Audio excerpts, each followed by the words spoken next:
The heart of Texas. Valley Sports Southwest. The heart of the fan.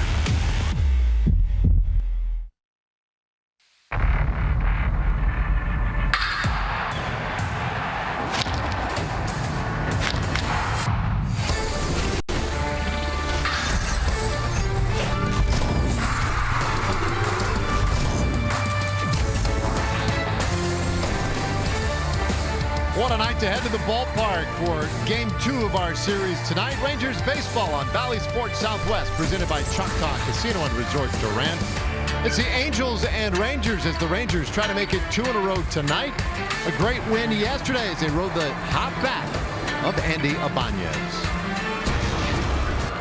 Welcome in, everybody. It's great to be with you once again tonight. I'm Dave Raymond with Tom Grieve. And the Rangers trying to make it 2 straight on this, their final homestand of the year. Got off to a great start last night, Tag, in part because of the great night of Andy Ibanez. You know, Andy Ibanez has made quite an impression over the last 6 weeks, the way he's played the game, playing multiple positions and swinging the bat. Last night, first time up in the first inning, nice job of hitting. Man on first, hit one in the hole solidly. Second time up in the second inning, line drive to left field, knocked in 2 runs in the Rangers' 4-run second inning. Then in the 7th inning, a line shot to left field, went for a triple. He would come around and score the Rangers' 5th run. Just a great example of the way he's been swinging the bat, using the whole field and hitting a lot of line drives. He hasn't just been a hot Ranger hitter, though. He's been one of the hottest hitters in baseball. His .418 average since August 15th is first. He's had multiple hits in 13 of 21 games. Rangers Player of the Month in August. He's raised his average from 200 to 274. Playing some great baseball, trying to finish hot these last 5 games of the season. Yeah, this Rangers offense in general has kind of taken the cue as well. They've played some of their better baseball these last few days. We hope that continues tonight. The other thing we hope is that the Rangers get more good starting pitching. It will be the last time this year for Taylor Hearn, who made the move from the bullpen to the starting rotation and has dazzled there. He'll be in the spotlight with Emily when we come back. Rangers baseball on Valley Sports is brought to you by Choctaw Casino and Resort Durant. Expansion now open. Stakes raised. And Baylor Scott & White Health, changing healthcare for the better. Mr. Schmaltz, at MLB Network, you've done color commentary, game analysis, and demos. How do you juggle so many roles? It just comes naturally, I guess. The analyst of MLB Tonight, answering baseball's toughest questions. I love the Boys and Girls Clubs because they help you believe that you can make it to the big leagues. Big leagues of what? Law. Art. Construction. Baseball. How'd you guess? For 25 years, Major League Baseball has partnered with the Boys and Girls Clubs of America to help kids make it to the big leagues of anything. Hey, Harold, how do you prepare for a big show? Well, I just try to stay positive. Take it one show at a time and treat it just like any other show. How do you feel about the other analysts you work with? It's a great group of guys. We're all on the same page. I'm just happy to be here. What's your prediction for the season? We'll see what happens. It all comes down to execution in the studio. The pro player answers. He's still got it. The analyst of MLB Tonight, answering baseball's toughest questions on MLB Network.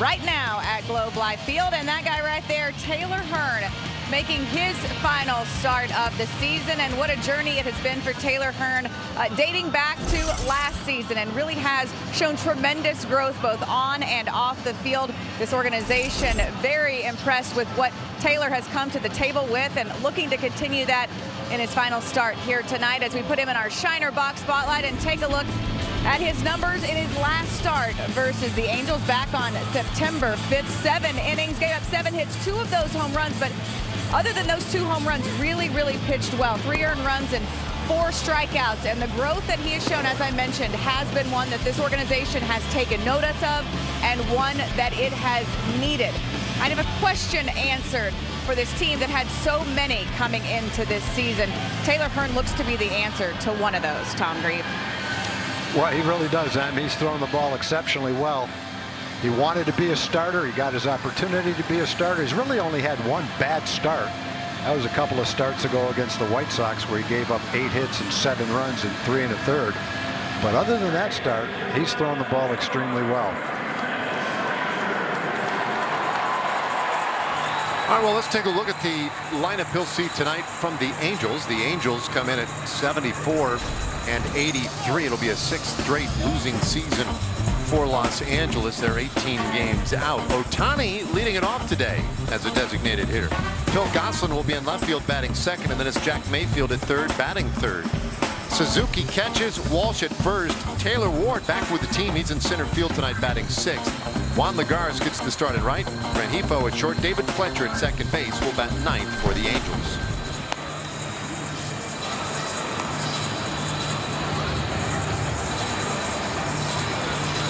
Take a look at the pitch arsenal for Taylor.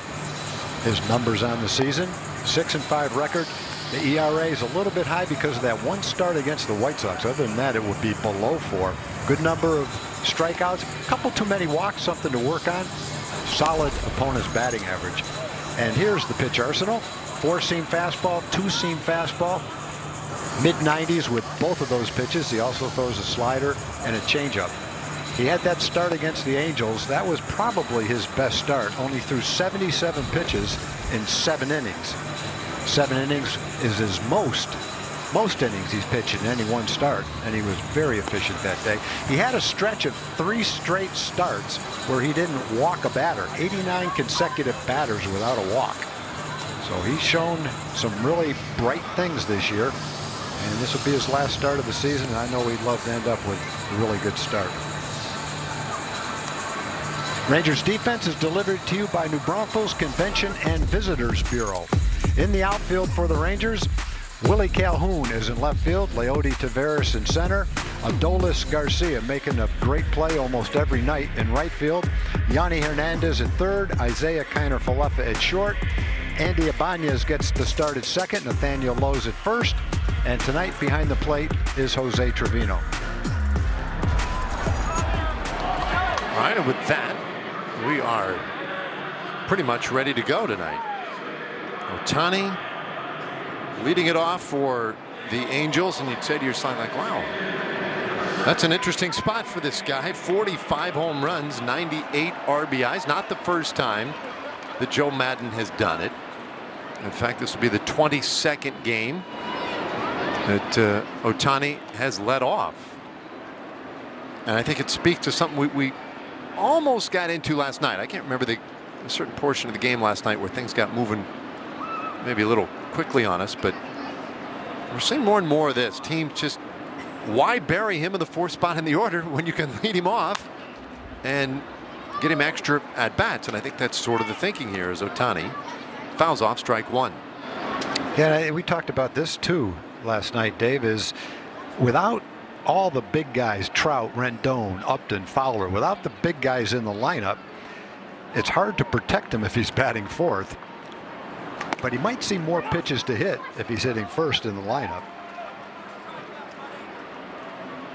And for sure, I'm not sure how many at-bats in the course of a season it is, the difference between hitting 1st or 2nd or hitting 4th in the lineup. It's probably 25 or 30 extra at-bats in the course of a season, and you certainly want your best hitter to get them. Well, it's an interesting little number here on Ohtani, right? Almost 41% of the pitches that he sees are in the strike zone. That's a 3rd lowest percentage in baseball, and Hearn, right on cue, delivers low, 2-2. Teams are avoiding him, and especially as the season has worn on, teams are less and less inclined to throw Ohtani strikes. They want to see him chase and get himself out. 2-2. And he takes a beauty right on the corner. That's strike 3 called. And a good beginning to the ball game for Taylor Hearn. You saw a slider before it, which sets up the 95-mile-an-hour fastball, which looks like it was barely touching that outside corner. Just about a perfect pitch if you want to get a called strike. Sometimes you throw it a couple inches outside, you might still get the call, but that one was a strike right on the corner. Good start for Taylor. And he will take that for sure. And now he pumps in strike 1 to Phil Gosselin. Gosselin, 7 home runs, 47 RBIs, has the average at 262. Right-handed hitter. Yesterday they started 3 lefties at the top of the order. Today, after Ohtani, it's 3 straight righties, and Gosselin, Mayfield, and Suzuki against the left-hander Taylor Hearn.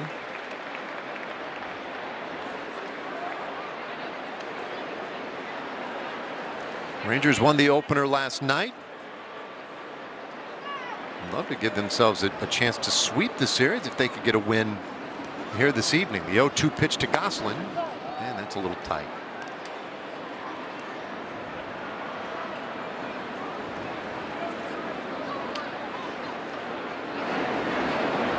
One ball, 1 strike.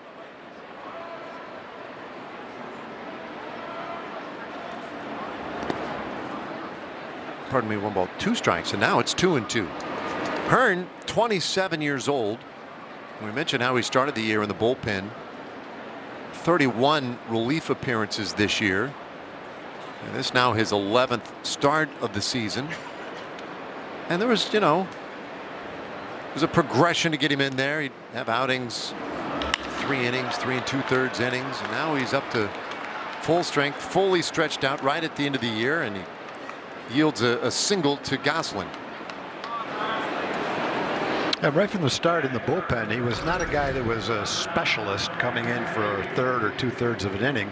I think the idea was to bring him in and get some length. Sometimes he'd pitch a couple of innings, and probably the long-range plan was to work him into the starting rotation. So it looked like it was a really good plan. Maybe it wouldn't have worked out if he started the season in the starting rotation. Who knows? Maybe it would have worked out great. But it's working out well the way it's been done. Getting his feet wet as a reliever and then moving into the rotation as we got down to the last half of the season seems to have been a good plan, suited him very well. He works to Jack Mayfield now.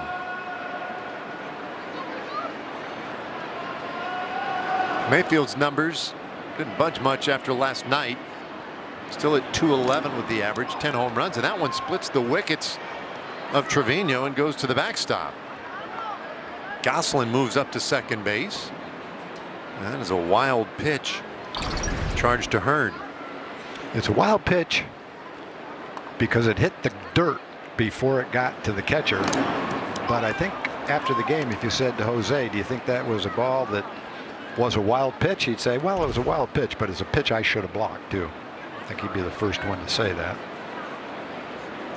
Yeah, that's one where it goes straight back like that. You figure, well, you've got your guy back there. He can at least keep it in front and prevent the runner from advancing, but not tonight. Gosselin out there in scoring position. And that is strike 2 on Mayfield. How about that note on the Angels right there?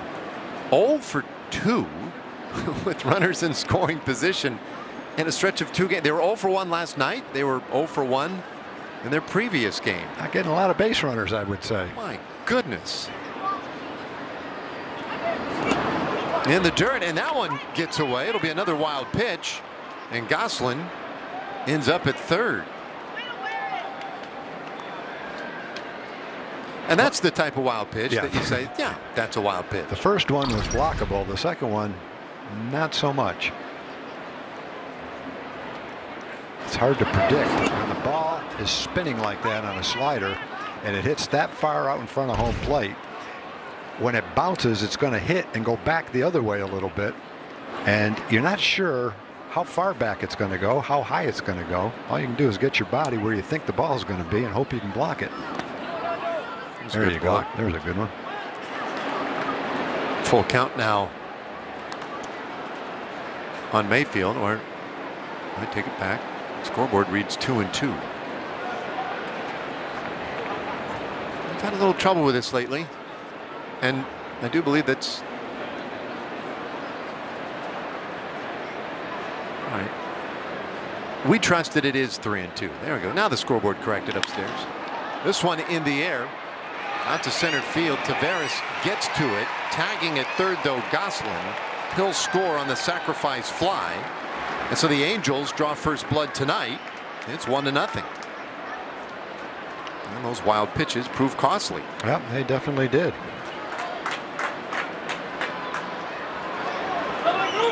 Good pitch by Taylor. Got Mayfield to hit that ball off the end of the bat. It looked like, even though it was a fastball, he still reached for it. Didn't hit it all that well, but didn't have to hit it all that well to get the man in from third.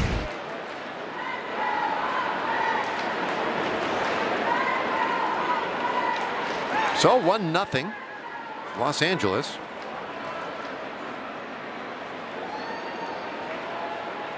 And it brings up their cleanup hitter tonight, veteran backstop Kurt Suzuki, and he takes off the plate. Ball one. You see Suzuki's numbers for the year: low average, not a ton of power.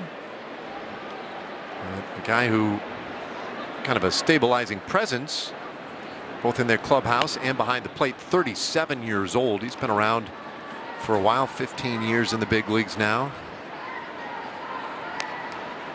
Didn't play yesterday, and while the numbers aren't great for Suzuki this year, he has fared pretty well against the Rangers. He's 7 for 23 in the season series with a home run. And he lifts this one out into right center field, and Taveras takes control of it. That will end the inning, but the Angels score that first run of the night, and now the Rangers come to bat. Nerds. Oh, thanks. Let's go. I got it. Sweet unholy cobalt. Is Brad's car better than mine? Better sign-up bonus? Better travel perks? Is that how Brad took that trip to Barcelona? Wait, Barcelona? Barcelona? Steve, I got it on NerdWallet. Ah. You said all that out loud. Want a better credit card? We've got you. From the best rates to the best rewards, for all your credit card questions, turn to the nerds. You spend 1/3 of your life in bed. That's why at Bull & Branch, we hold ourselves to a higher standard. Our bedding is 100% organic, toxin-free, and fair trade certified. It makes a difference you'll feel, and offers a better way to live in this world. Start with our best-selling signature sheets, made to get softer with every wash. Visit bullandbranch.com.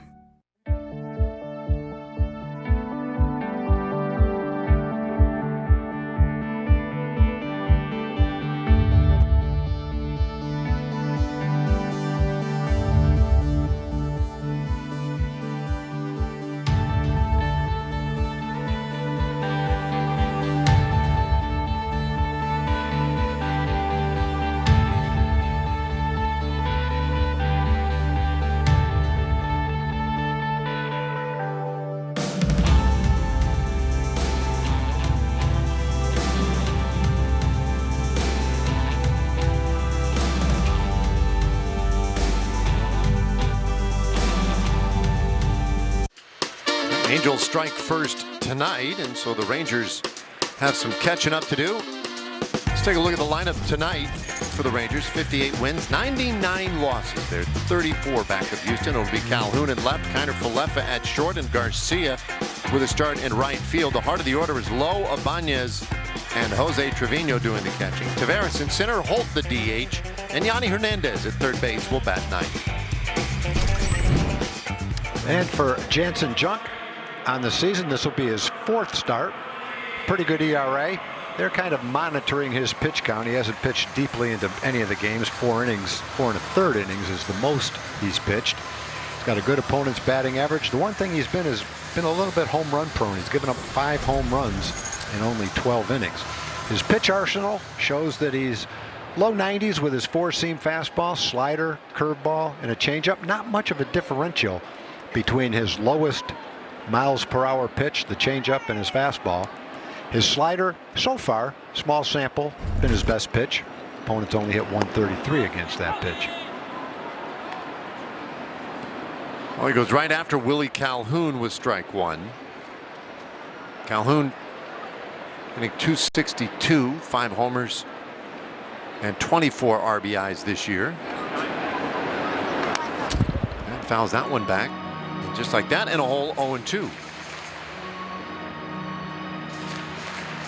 And those are the season-long numbers for Willie, and they are what they are. But in the case of Calhoun, as you could probably argue with a lot of different guys, it's more about what they're doing now. And with that great chunk of the season he lost to injury this year, the question is, well, how has he finished? And the answer to that question is he's been great. It's just 11 games since Willie has come back off the injured list. He's hitting .314, and that was with, you know, not much of a rehab assignment to get his timing and rhythm back at the plate. He just basically threw himself right into the frying pan here. And he hits this one high in the air out to center field. Carries a little bit for him, but Ward underneath it makes the catch, and that's out number 1. Defensively tonight for the Angels, you'll see the outfield with Phil Gosselin, Taylor Ward, and Juan Lagares. On the infield, Jack Mayfield, Luis Rengifo, David Fletcher at second, Jared Walsh over at first base, and the veteran Kurt Suzuki behind the plate.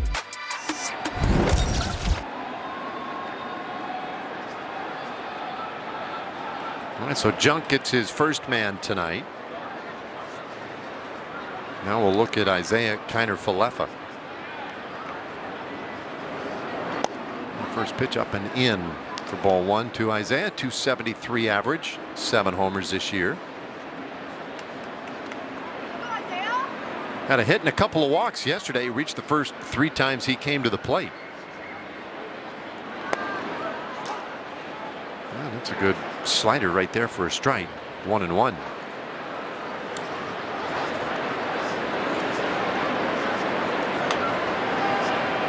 Well, Janson Junk, just his 4th major league start. 2nd time he started a game on the road in his young big league career. I think it's Kiner-Falefa to pop out into short right field.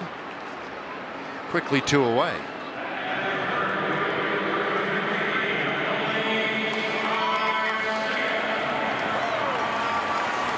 And Adolis Garcia. A nice greeting from the fans here as he steps in. What a night last night for El Bombi. Drove in a couple of runs, stole a base, had an outfield assist, made a catch unlike any catch we've ever seen and likely will ever see.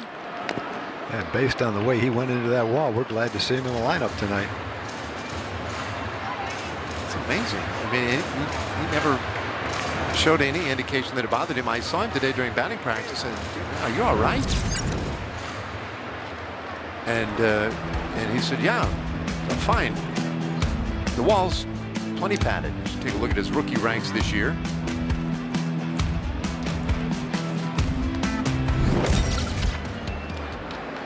The next pitch up and in, 1-1.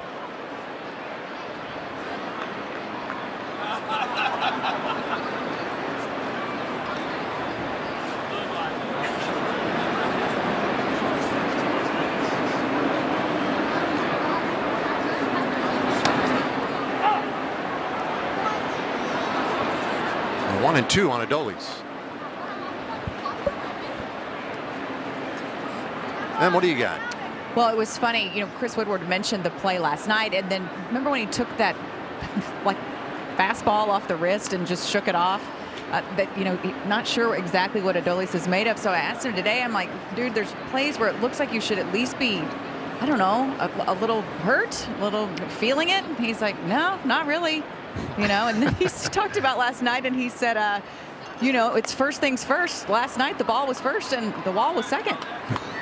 I thought that was brilliant, by the way. Brilliant. Yeah, ball first, wall, we worry about that secondly. And yeah, it was a non-issue for him. 1-2-3 inning for Junk, and we go to the second, 1-0. They say nothing worth having comes easy, to which we say they must not have had our sirloin steak with garlic herb butter, because it takes less than 30 minutes to make. No, really. With Home Chef, you get more ways to have super delicious, super fresh meals that are also super easy. So even when you don't really have time to cook, you still have time to Home Chef. Get $90 off your first month at homechef.com. Also available at select stores. Home Chef.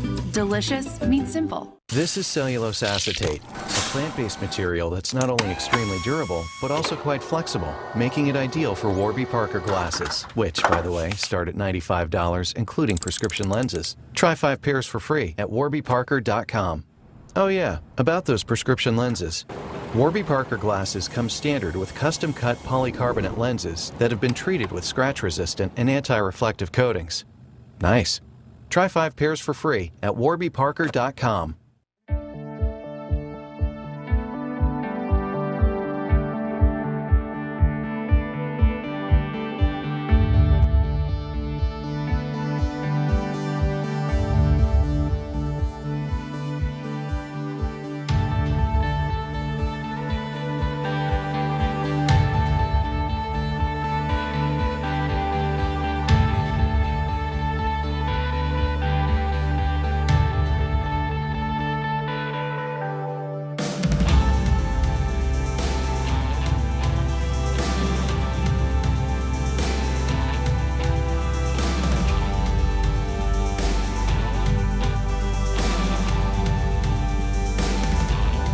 Angels have the 1-0 lead as we go to the second inning here tonight. We take a look at our T-Mobile coverage cam.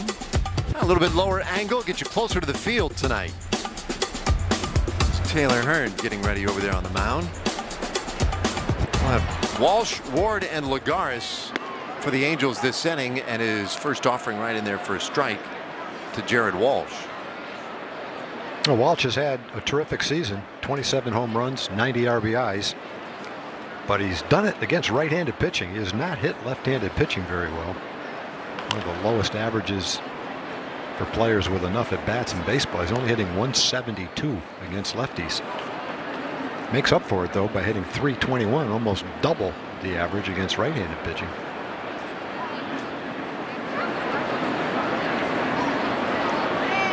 Had a huge first half, made the All-Star team. Second half slowed down a little bit.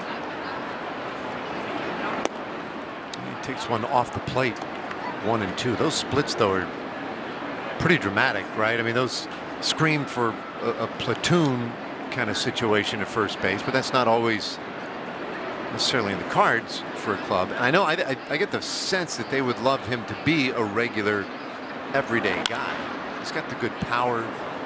I'm sure their feeling is if they can get him a little more comfortable against lefties, then, you know, he represents a heck of a weapon to have in the lineup every day.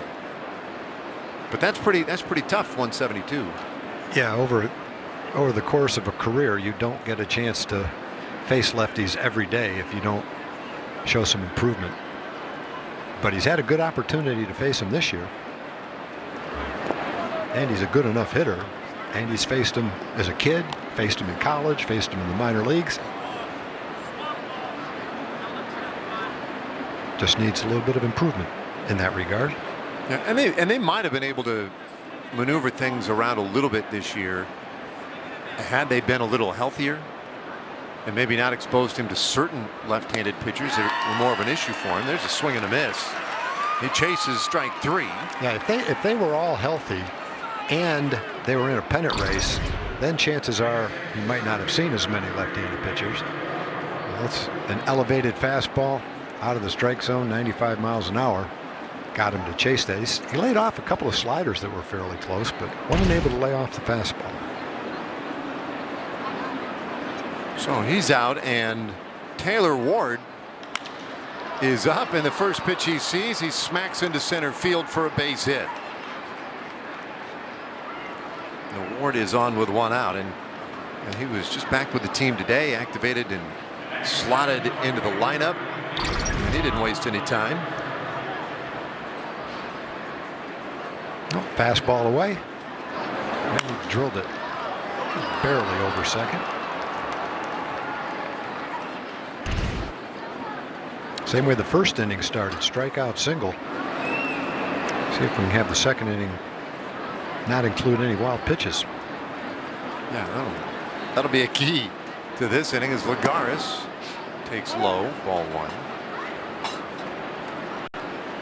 We're talking about Taylor had that 3-game stretch. 19 2/3 innings, no walks. His last 2 starts, right after those 3 starts, he struggled a little bit with his command. 7 walks and 8 2/3. Also 12 hits and 10 runs. Most of that damage was in the game against the White Sox. And this one out to the alley in left field. That's going to get down off the base of the wall. And Ward able to score easily from first base. A throw up over the plate. It's a double for Lagares. Angels jump out 2-0 tonight. That ball was pretty well hammered. Yeah, that was a changeup. Outside part of the plate, it was up a little bit.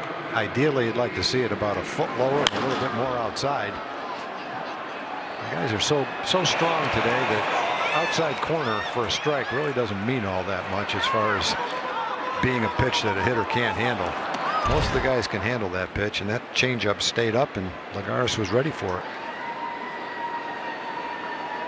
So now the 8th place hitter, Rengifo. And the first pitch on the way to him. There's a swing and a miss at a fastball, 95 miles per hour. 2 strikeouts early on for Hearn, but he's allowed 2 runs. Rengifo sub 200 with that 191 average. And in today's game, you can ignore that. You could say, well, that doesn't matter. If the on-base percentage was a good deal higher, and while the on-base percentage is higher than the 191, his 232 on-base percentage, that is not going to get it done.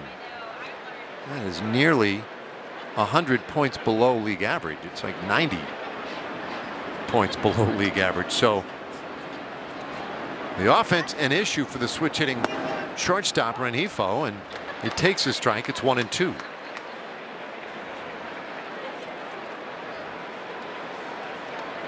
And he's only 24 years old. It's his 3rd year in the big leagues. And he has occasionally run into one here or there. He had 6 home runs.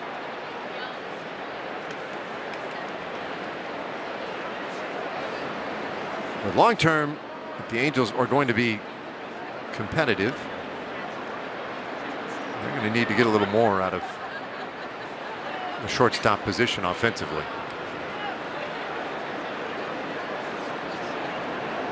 Check a second in the 1-2 pitch, and that's off the plate.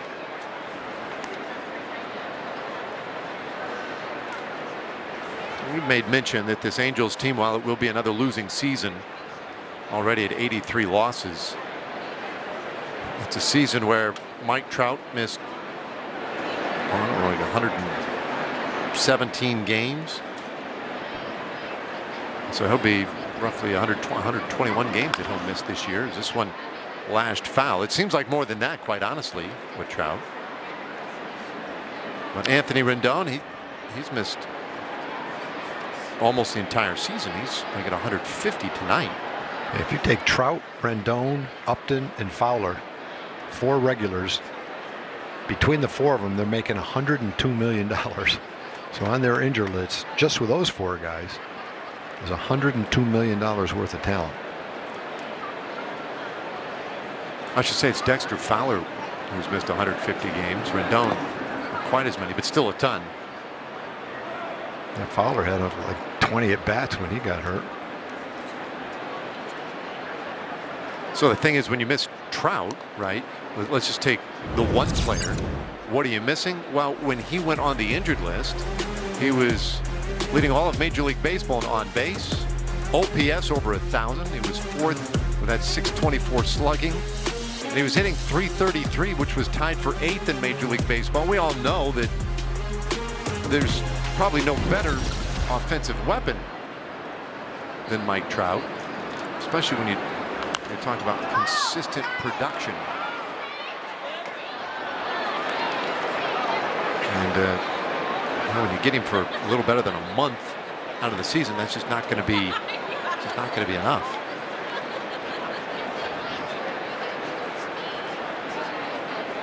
So that's put some pressure on other guys in this lineup. It's put pressure on Joe Maddon to try and configure things night after night in a way to make them as competitive as possible. And they hung in there for a while. And ultimately, 162 games, man, you can't cover those kinds of injuries over an entire season. Not when you have below average pitching to go along with it. This one fouled off by Rengifo, and he's going to make it a 9-pitch at bat.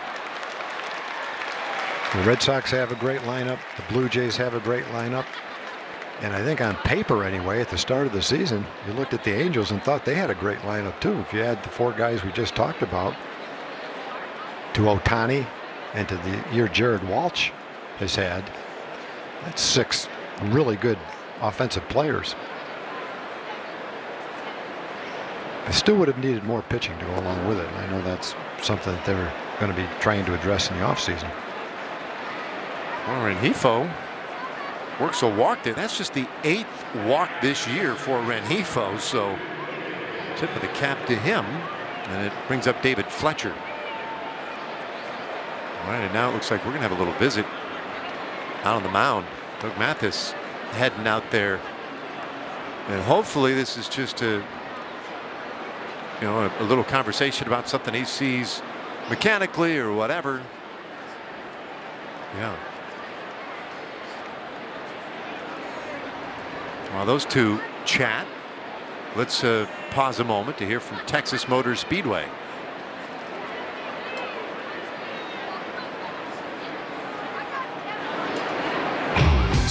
Years of NASCAR showdowns. The Auto Trader Echo Park Automotive 500, Sunday, October 17th. Tickets at TexasMotorspeedway.com.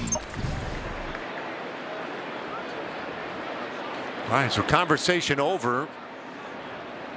I saw everybody meeting out there on the mound. Initially, I was a little concerned that maybe they saw something in Taylor that would have been problematic, physical in nature, but that's not the case. So everybody back at it. A ground ball here gets him out of the inning. And Fletcher takes a fastball, strike 1. Fletcher's never had a hit off Taylor Hearn, 0 for 8 against him. And it's been a little bit of a struggle for Fletcher down the stretch.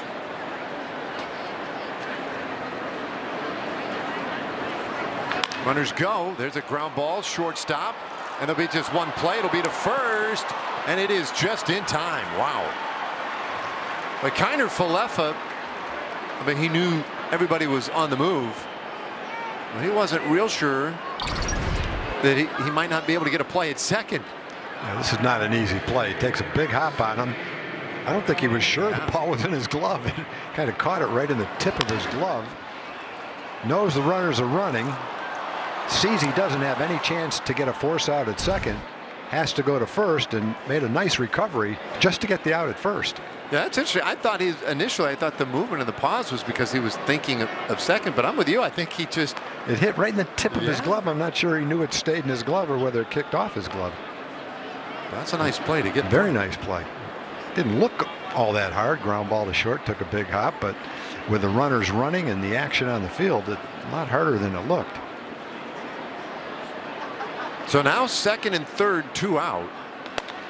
And Hearn delivers upstairs with ball 1. That's his 40th pitch of the night already. Now this is a tough spot to deal with this guy.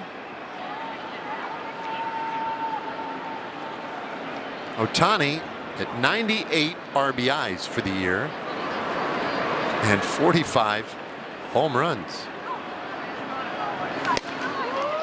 Swing and a miss. Throw down to third. Got him! Lagares caught sleeping down at third base, and Jose Trevino picks up a critical out. That won't be a popular base running move when you got your best hitter at bat with men on second and third. I don't know what he was thinking. He was out by 5 feet. Welcome to the nerd life. Welcome to the nerd life. The Pennant Chase is all about the numbers on MLB Now, only on MLB Network. Welcome to the nerd life. I love the Boys and Girls Clubs because they help you believe that you can make it to the big leagues. Big leagues of what? Law. Art.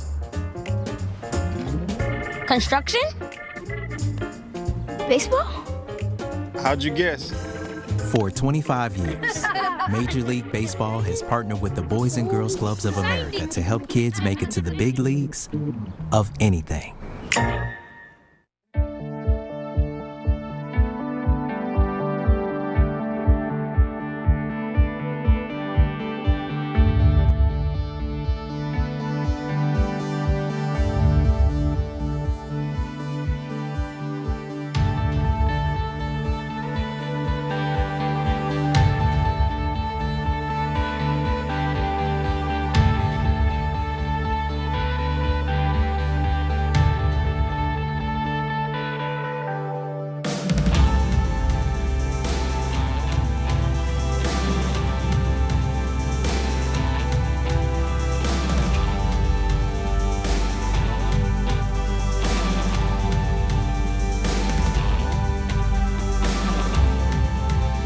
Offering ticket upgrades for those final 3 games of the season.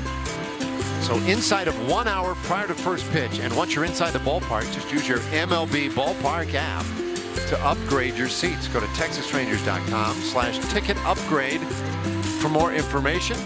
Good for that series against the Indians this weekend. All right, bottom of the second inning. Rangers got a little bit of a break just a moment ago. Horrible base running by the Angels may have cost them dearly in that second inning, and now Nathaniel Lowe takes strike 1. It's one thing if the catcher makes a great play and you're just barely out at third, but that's just a case of daydreaming right there. There's 2 outs. There's no chance of any kind of a play being put on. You've got Ohtani at bat, a couple of men on base. That's just a case of daydreaming. That wasn't even close. You could see the minute that Jose looked to third base, there was so much daylight between the runner and third, you knew he was going to be out. Any kind of a throw at all. Didn't have a chance to get back. One just missed by Junk. 1 and 2. Watch how far he is off third base. And then he pauses to look at the catcher. I just don't know what he was thinking of. When you're that far off, once you see the ball go by the catcher, you got to plant your foot and go back to third quickly, even if he doesn't throw it, just in case he does.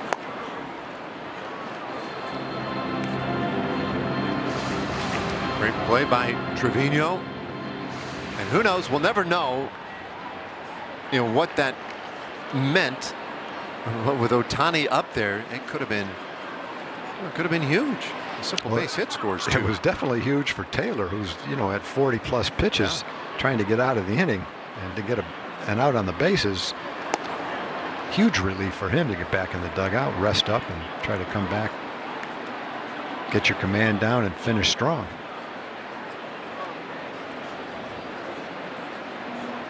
Meanwhile, full count now on Lowe, who's done a great job this year of working the count and getting on base. A .354 on base this year for Nathaniel. He fights that one off to keep the at-bat going. Rangers went in order in the first inning against Janson Junk.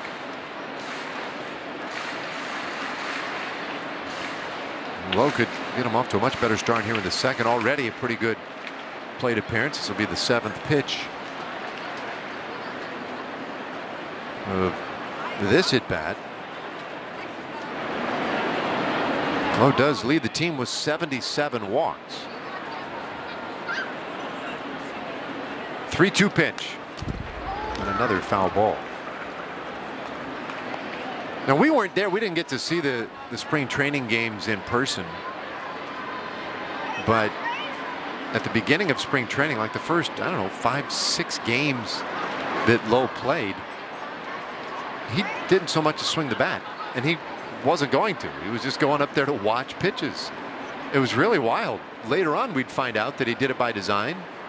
He was just up there to see what it looked like, see what it felt like. And he fights this one off. Kind of a weird backspin one-hopper, and he beats it out for an infield hit.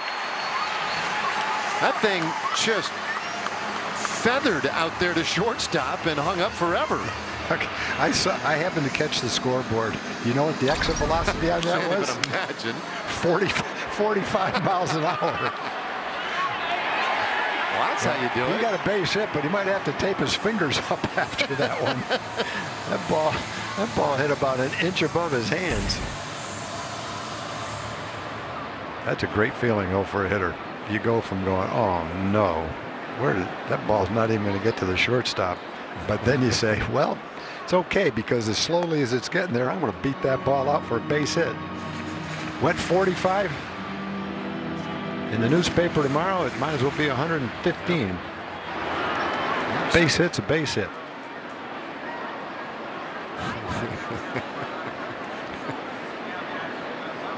He knows it and he loves it. And this one out of the air to right field. Lagares camping underneath it, and that's out number 1.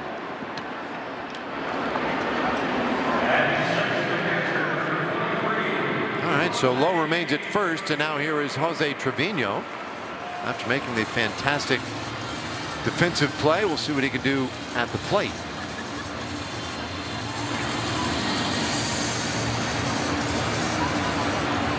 Trevino did not play in yesterday's game.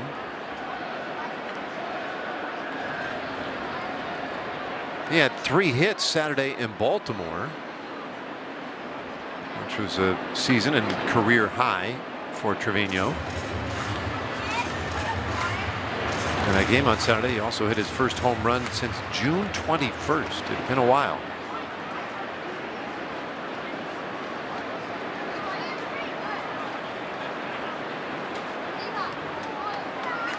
Lowe with a small lead in the pitch to Trevino. That's low.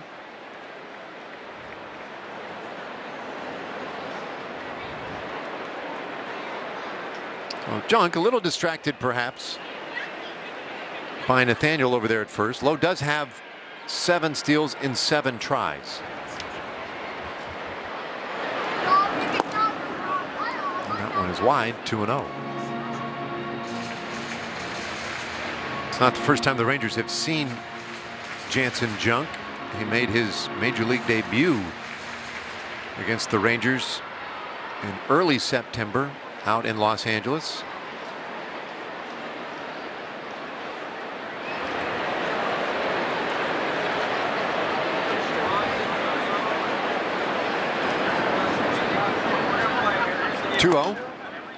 And that's a strike.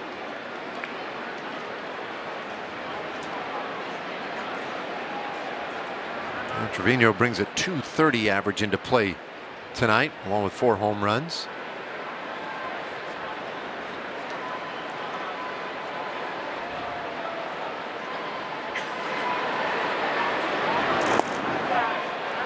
He went 2-2.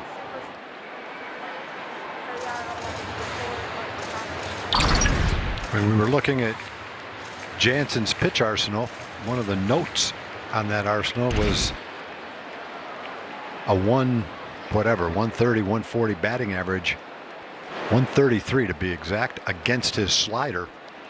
And you can see why. That last slider he threw Jose was a nice one. Boy, Lowe running like he's invisible, and he takes second base. What in the world? He just took off, and Junk took forever. Goes, well, what are you going to do? Holy moly.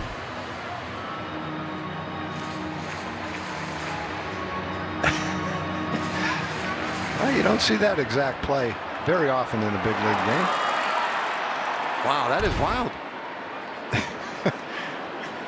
Tuck had plenty of time to react. He just didn't. So Lowe steals his 8th base of the year. I wonder if anyone yelled at him. Once he took off, someone's got to yell, "Step off."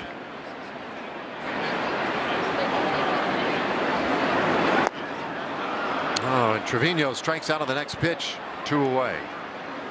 Another look at the slider. Good pitch for him. Fastball, 4-seam fastballs, 92 and 93, so he's not overpowering with velocity. But he has what looks like a really good slider.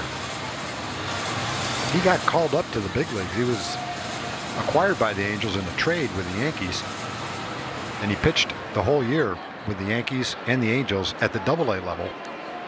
Didn't pitch in AAA, and had less than 100 innings in AA ball. So as most teams do with most really young pitchers, he's not throwing 90 or 100 pitches going 5, 6, or 7 innings. He's been right around 4 innings in each one of his starts. Probably where he'll be today. He's only at 27 pitches now, so he's been pretty efficient early in the game anyway. Yeah, they keep him right around 60 pitches, so at this point I think the goal probably would be 4 innings. Rangers might have a say in that, however, although it's now 0-2 on Taveras. Leote, 167 average with 3 home runs.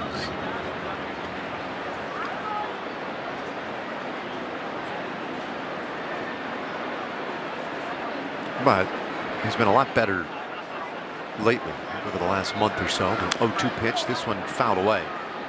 Stays 0-2. Last 24 games for Taveras.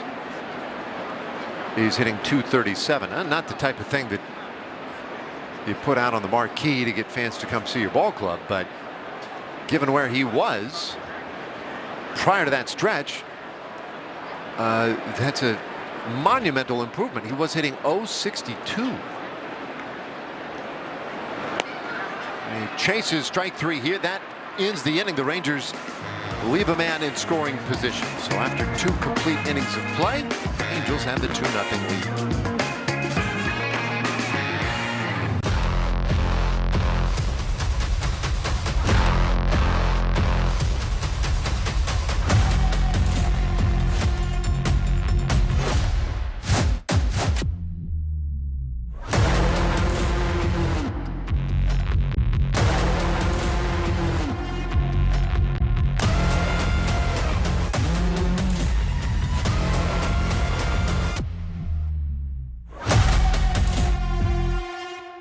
Miss the games? Quick Pitch has your back with all the plays from today that'll be talked about tomorrow on baseball's fastest hour of highlights and previews. MLB Network's Quick Pitch. Late nights and every morning. Only on MLB Network.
Get to the 3rd inning here tonight. Taylor Hearn. I don't know if the score is a very good reflection of how he is necessarily thrown to this point. A couple of weird little breaks. We'll see if he's able to settle in and get deep into this one. This will be a key inning here As he will get Shohei Ohtani, Phil Gosselin, and Jack Mayfield, the top 3 hitters in the Angels lineup. Big lefty delivers, and that is outside, ball 1. Hearn, 6'6", big broad shoulders from Royce City, just down the road. 2-0.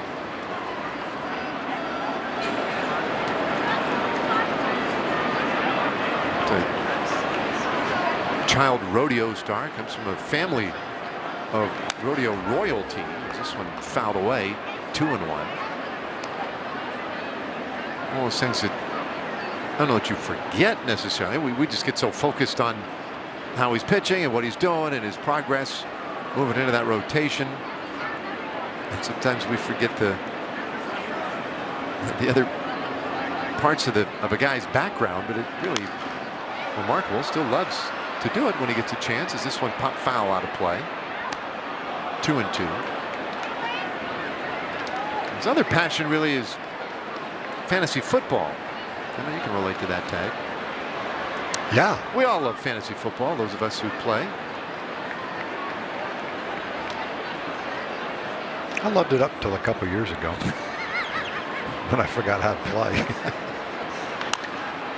Ohtani pops this one up foul out of play. Yeah, it feels that way sometimes. There's never been a hobby, a sport, where more people make up more excuses than people who play fantasy football. If you don't win or play well, every single player that ever played the game has an excuse for it. Emily, worst part about fantasy football, it causes you not to like some of the NFL players occasionally. Yeah. Are you talking about me, Tag? No, I'm talking about all of us that play. Well, this one on the ground, hit sharply to second base, right there for Ibanez. Yeah, I mean, I did play for a hot second, and I don't make excuses. I was terrible. And forced me into early fantasy football retirement. And now all I do is clown people who talk about their fantasy football teams. Oh, good. I want to be one of those people you clown. But you know what happened? You know, it's called karma. So my son Henry, for his 10th birthday, he wanted to come to the ballpark with his buddies and have a fantasy football draft. So I am now running a league of 10-year-old fantasy football players. Oh, that's great. Yeah, it's great, isn't it? Can't you tell? I think it's great. It's either great or it's a new low. Not many players graduate from player to commissioner. Excellent point, Tom. Excellent point. That's great. Tom, have you been commissioner of a league? No. I think I would have the know-how, but I don't have the technical skills to manipulate my computer enough to do all those maneuvers. Yeah. We have probably the world's greatest commissioner, though.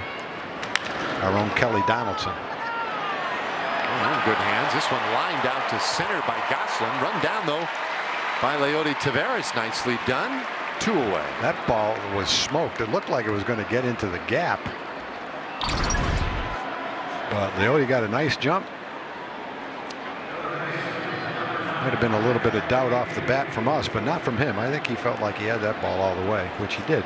Yeah, he looked really controlled going after it. 103 miles per hour off the bat.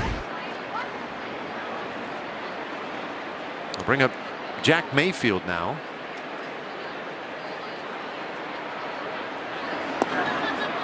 Now they say, and you know, who knows how much you want to put into some of these numbers, but they say that one had a 40% catch probability.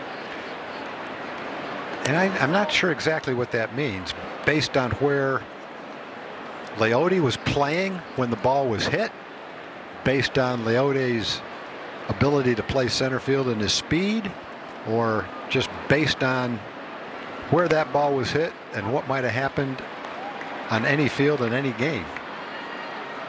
Because the way he went after it and caught it, it looked like it was 100% that he could catch that ball. Yeah. So there's a 60% chance that that was going to be a hit. That's the funny thing, right? It's not necessarily a 60% hit probability. That's what this is where I get really twisted up. It's not a zero-sum type of thing? No. Because sometimes you see like, well, that was a 12% hit probability. And then you'll see that it was like a 45% catch probability. And I'm like, well, and what's the rest of it? I can't make sense of that. The rest of it is they don't know what it was? I don't know. I don't know how those things are. Yeah, it probably wouldn't take a real long time to sit down and decipher it all, but I've just never taken the time. There's a fly out to right field by Mayfield, and the inning is over. So we played 2.5, and it's 2-0 Angels. Hey, Uncle Dan. Zach, go ahead. So, what's your approach after a bad show? A bad show? You think I had a bad show? Well, you flubbed 2 lines in the intro segment. How did you feel about that? How did I feel? Next question. Okay. What was on your mind when? What was on my mind? Boy, I hope my nephew Zach doesn't ask any dumb questions. The analyst of MLB Tonight, answering baseball's toughest questions. Only on MLB Network. Weekdays, take a pregame trip around the league. See batting practice, fielding drills, player interviews, and expert analysis. He gets it there, and then from here he goes, BAM! Get exclusive access only on The Rundown. Weekdays, only on MLB Network.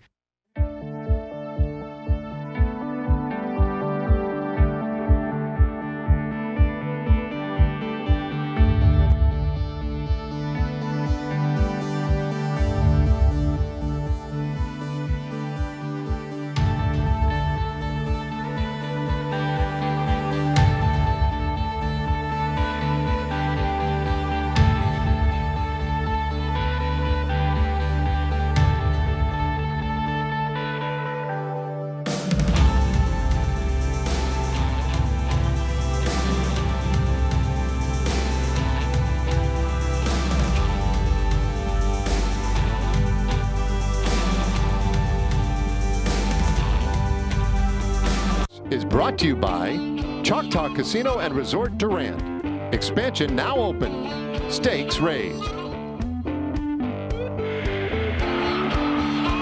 At 2-0 our score. As we go to the bottom of the 3rd inning tonight.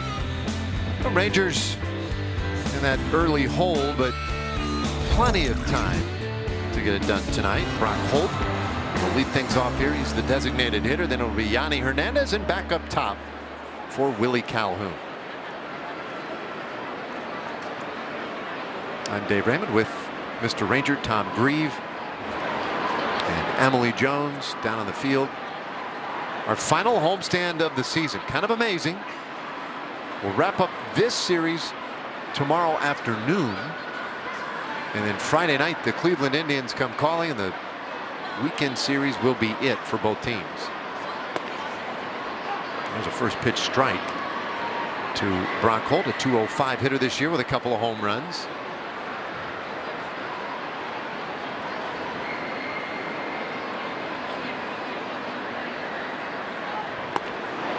And that one nibbles off the corner. Holt just kind of turns his head as if to say, there's not much you can do about that.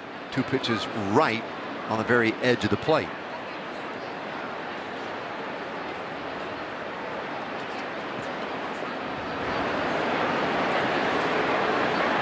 See if they try it again. They do, and this time Holt went after it, and no choice really, and he strikes out swinging, 1 away.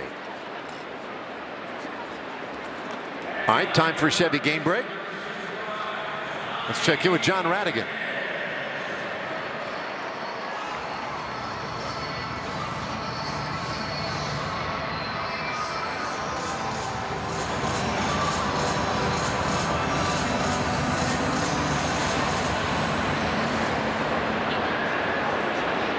Wow, what a year.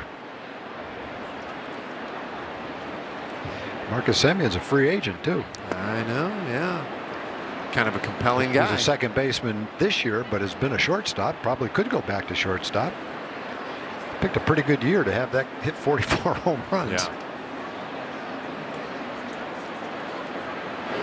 Probably play third base if you needed him to play third base.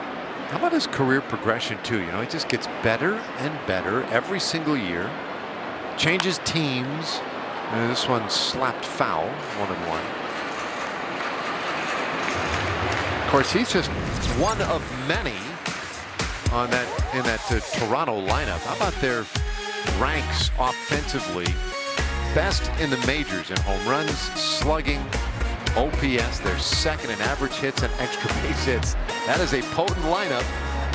And if they end up as a wild card in the postseason, that'll be a handful for somebody. A lot of questions to be answered in the American League playoff situation. Semyon's going to knock in 100 runs. Dante Bichette, the shortstop, is going to knock in 100 runs.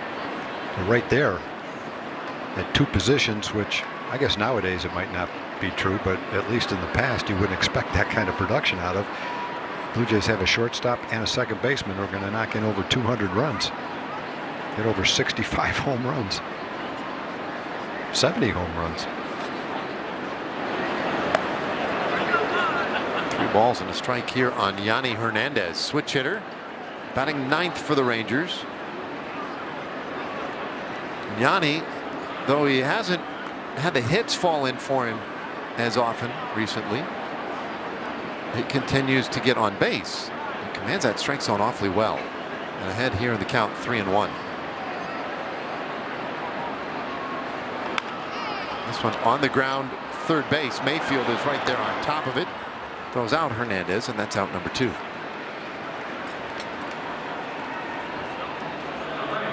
Got a moment now to hear from Jack in the box. Try my bigger, crispier new cluck sandwich combo for $5.99. Download the Jack app today. 9-2 gone, and it'll bring up Willie Calhoun.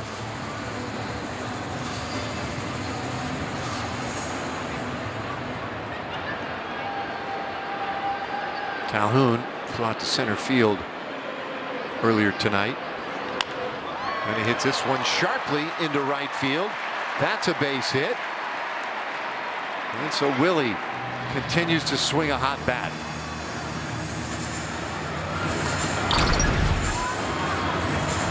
I think it's a hanging curveball. It looked like hanging slider, maybe. He's thrown a bunch of those, 3 or 4 of those hangers like that. A couple of them have been popped up to the outfield. Mentioned before the game started that in 12 innings and 3 starts, he'd given up 5 home runs.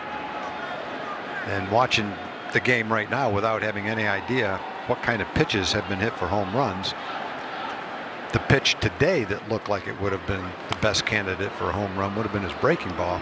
He's had some strikeouts with it, and he's thrown a lot of good ones, but he's hung a bunch of them. That's the first one that's been hit for a base hit. He's induced some fly balls and pop-ups with a couple of the other ones. But all in all, he's doing a nice job of mixing up his pitches. Hasn't walked anybody. Struck out 3 in a row at one time. It's a career high for Junk for strikeouts.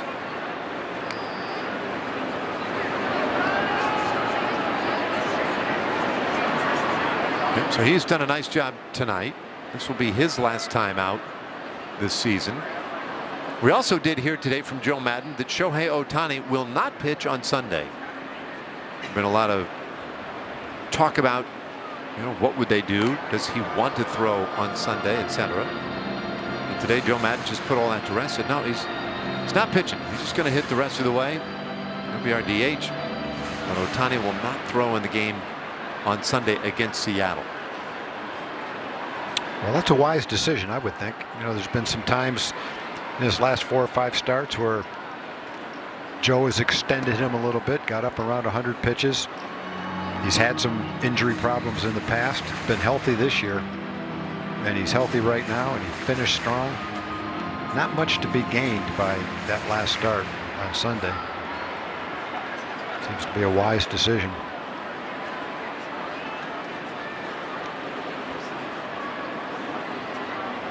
One ball, 1 strike on Kiner Falefa. And a breaking ball. This one lifted short right field. Lagares waits on it, and that will end the inning. Rangers leave a man aboard. 3 innings in the books tonight. Angels leading 2-0. Bottom of the ninth, and here's the pitch. Line drive. It is out of here.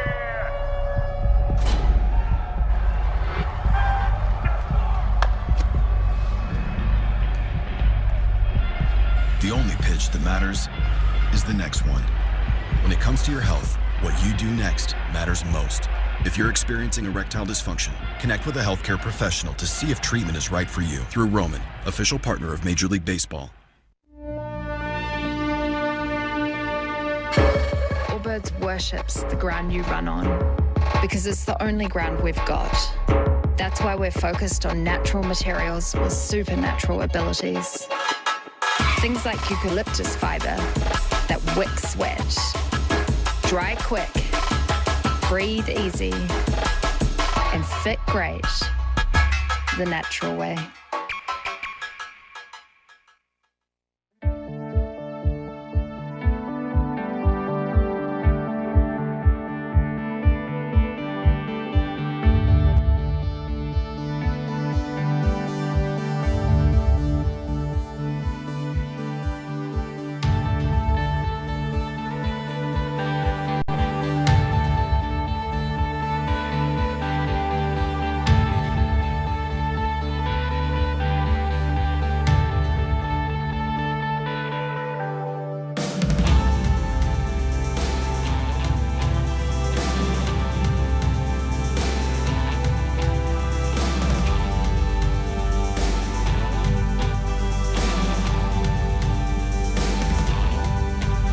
Nothing as we arrive at the 4th inning. Kurt Suzuki will lead things off here for the Angels. And this Sunday, the first 15,000 fans are going to receive this final game t-shirt presented by Globe Life. Tickets starting at just $9 for Sunday. Go to TexasRangers.com to get your ticket and come on out and see us for the final game of the season this Sunday, October 3rd.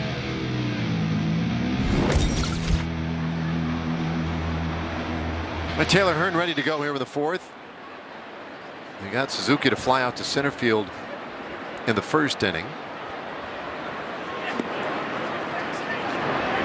And it delivers low with ball 1. About a week or two ago, I was looking at the game times for this final homestand. I saw that 2:05 first pitch on Sunday. That kind of jammed me up a little bit. I thought, well, that's weird. I don't think we've had a 2 o'clock start all year on Sunday this year, when that used to be our normal start time on Sundays. I thought, well, that's odd. I wonder why they would do that on the final day of the season. So on and on I go thinking about this, right? Because what else do I have to think about? And then only like yesterday, the day before, did it hit me. When I saw all the news and the great retrospective videos about game 162 from 10 years ago, the final day of the season, 2011. There's all this drama and excitement for so many teams on that final day of the year. And I realized, oh yeah, we have since decided that every game on that last day of the season starts at exactly the same time around the country. Oh, to create that sort of frenetic excitement at the very end of the year. And so all games start at 2 o'clock Central, be 3 o'clock Mountain Time Zone, whatever. I guess that'd be Eastern Time Zone. So that all the games are going concurrently on that Sunday. And that's why we have the 2 o'clock start on Sunday, which seemed weird this year for the first time.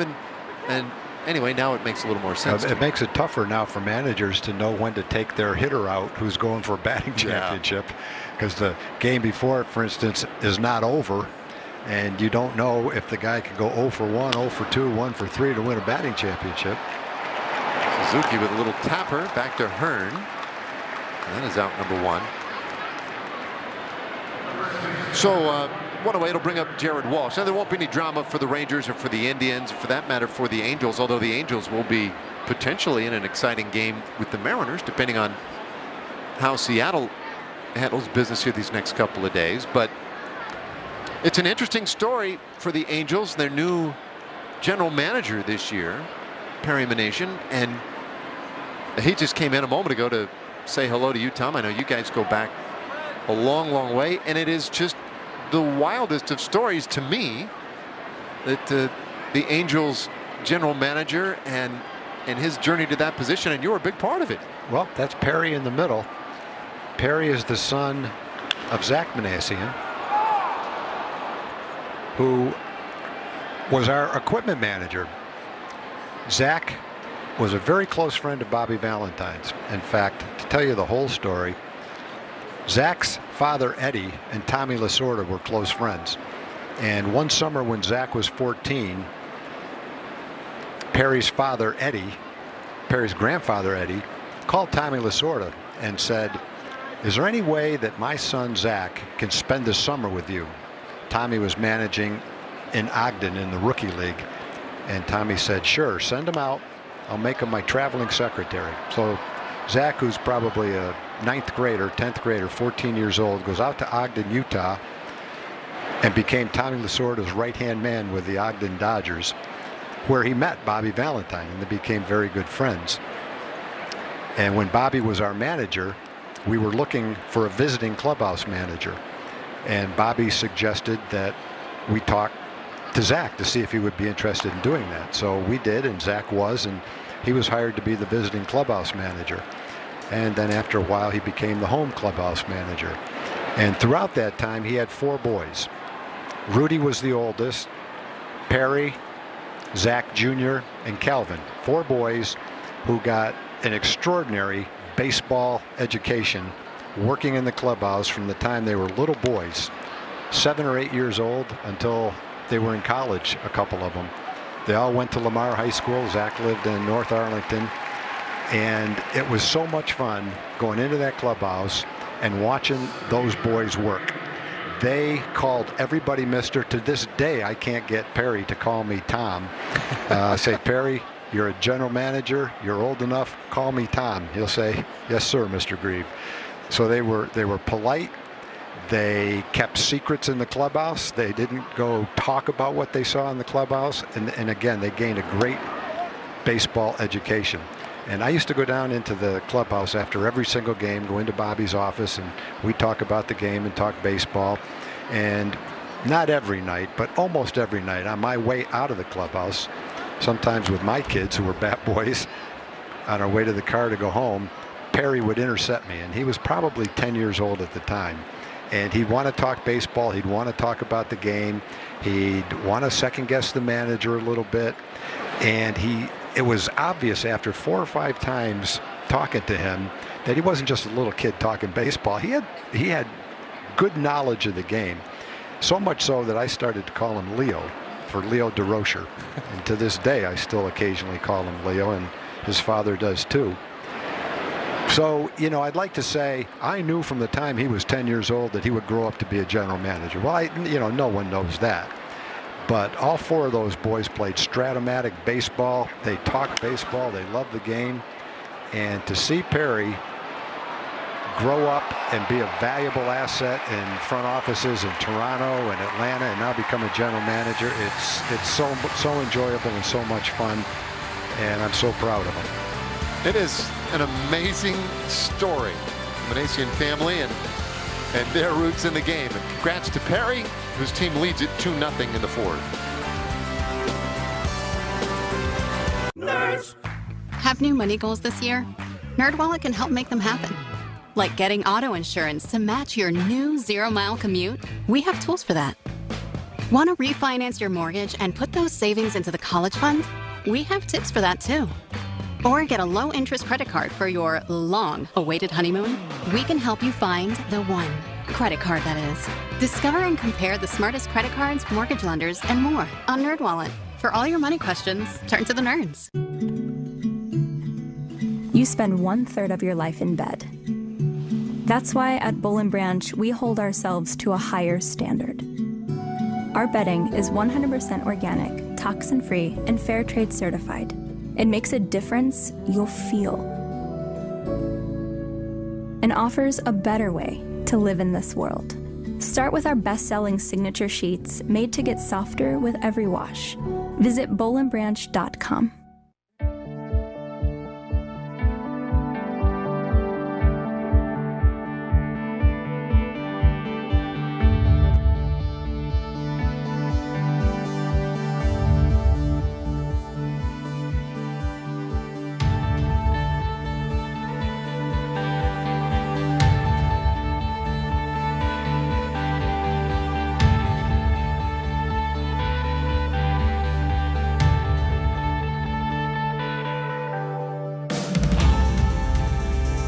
Of the fourth inning.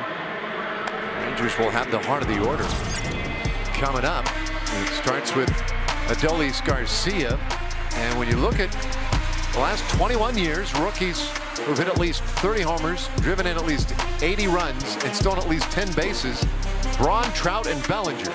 Those are the other three who have done it. They all won Rookie of the Year in their respective leagues. Braun and Bellinger in the National League, Trout in the American League, and Garcia is in that. He's in that rare group of individuals and very much has a shot at continuing that trend of winning a Rookie of the Year honor with those kinds of numbers. And I would argue that he's got it. And somebody asked today, Tom, they said, yeah, Rookie of the Year, that could happen. They said, well, what about, potentially a Gold Glove? I thought, well, that's interesting. Why haven't we really talked about that?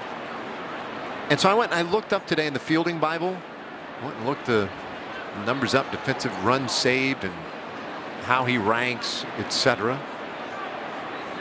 And so if I pose that question to you, what do you think about maybe a Gold Glove for Adolis Garcia this year? Well, I mean, what's your knee-jerk reaction? What's your instinct say? Oh, I was interested, reading the comments that Woody made, where he said, there's no doubt in my mind, this is Woody talking, that if he had played right field the whole year, he'd be a Gold Glove right fielder. He's best right fielder. He thought that maybe the fact that he played center field so much might detract from the fact that he didn't play right field all the time. Well, this ball well struck out to center field, but it's going to stay in the yard, one away. I don't know if that's true or not, but to me, if you're a right fielder and you excel in center field, it doesn't detract from your ability to play right field. And he's played right field so well that I don't know what the numbers say. And it's a difficult thing to do because we don't see the players on the other teams day in and day out. But watching him play right field, knowing that Joey Gallo won a Gold Glove out in right field, I think that Adolis is very comparable to Joey. They both run well. They both go after the ball well. They both throw exceptionally well. And so I don't think it's a stretch at all to think that he would have a chance to be a Gold Glover in right field. What did you come up with numbers-wise? I got to thinking about it, and I thought, well, I mean, who's a better right fielder, right? I mean, Joey Gallo does a phenomenal job out there. He did with the Rangers, and then, in New York, he's played a little right, a little left. I thought, well, the Fielding Bible will at least give me a starting point, right? Let's just look at some data that's been compiled. And, well, if you take all American League players at every single position, catcher, center field, shortstop, and you take their total runs saved this year based on their arm, their range, all that sort of stuff. Every American League player, he's third. You take right fielders, he's first. You take all major league right fielders, I believe he's second. He's the second best outfielder, that's left, center, and right in the American League by runs saved. So I guess my point is, I tried to carve it up a number of different ways. Yeah, I think he's got a very legitimate shot. I think he's got a real good chance at a Gold Glove this year. I always feel better when the numbers, those sophisticated numbers, back up what your eyes are telling you. Sometimes that's not the case. And there may be people announcing games with other teams who have similar players who are saying the same thing, but they're looking at those numbers. They can't fudge those numbers. The numbers say what the numbers say. And I've haven't watched the games like you have, but just watching last night's game and seeing that play he made in foul territory on the line drive up against the fence, see the throw he made from right field. I can't imagine that there's a right fielder that's better than he is. So I'm on board with you there. Lowe strikes out. 2 gone here with the 4th. Well, he's been fun to watch defensively.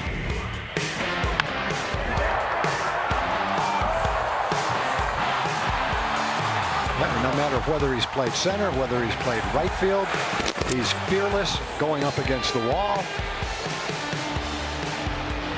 That's an example of his throwing. We saw it last night when he threw out a runner at first base trying to get back on a fly ball.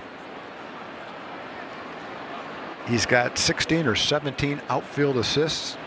I don't know what else he would have to do to win a Gold Glove, and hopefully the people that are choosing it go not only by what their eyes tell them and what they hear from other people, but look at the same numbers you're looking at and come up with a empirical way of looking at it.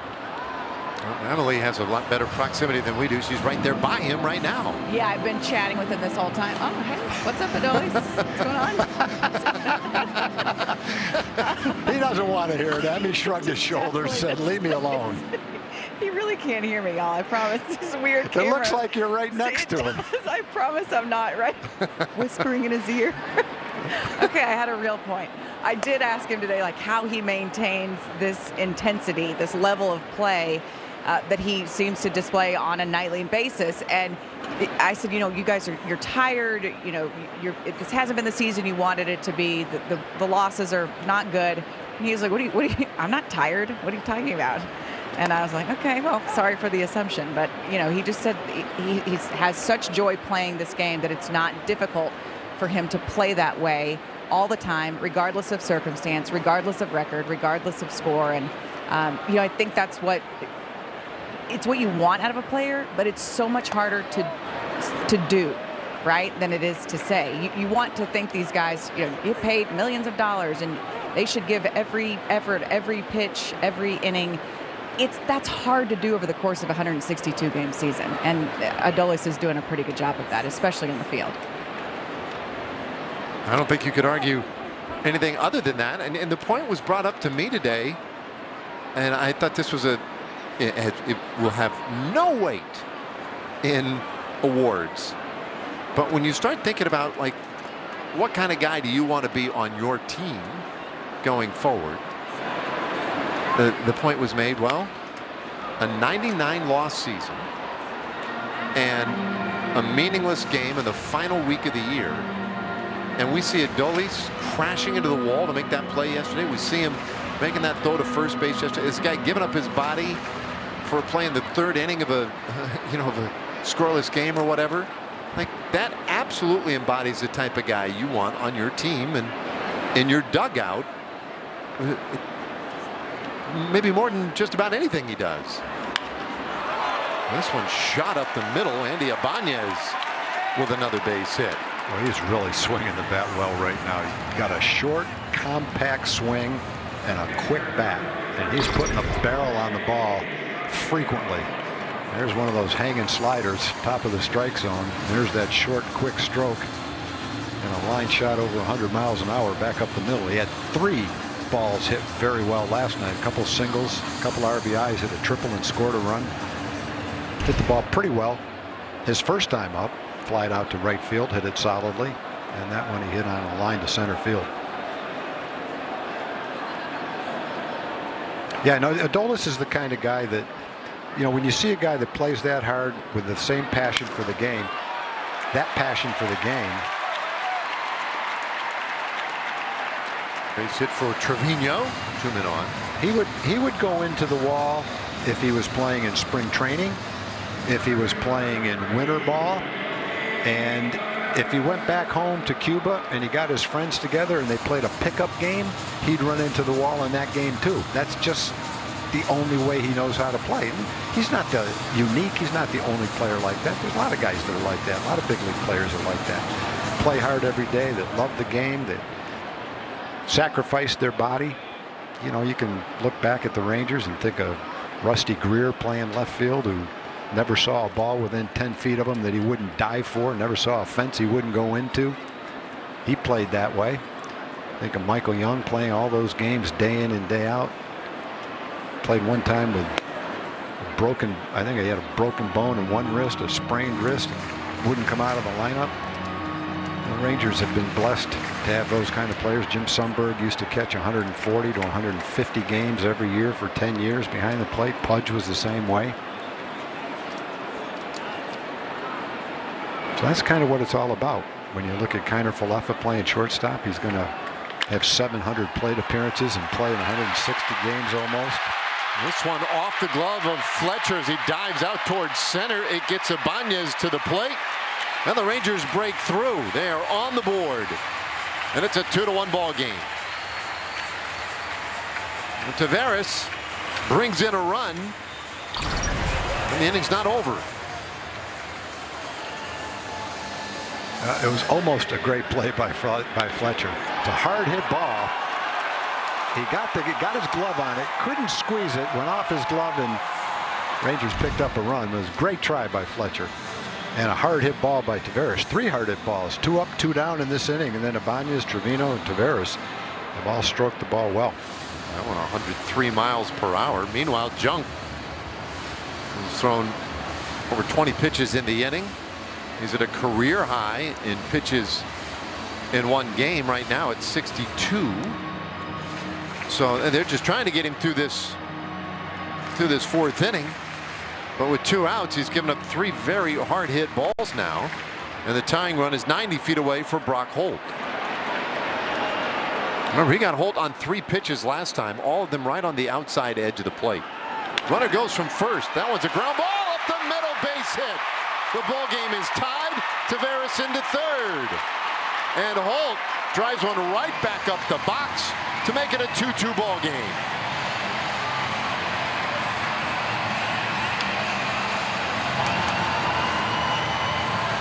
Well, Jason Junk was pretty much in control of this game.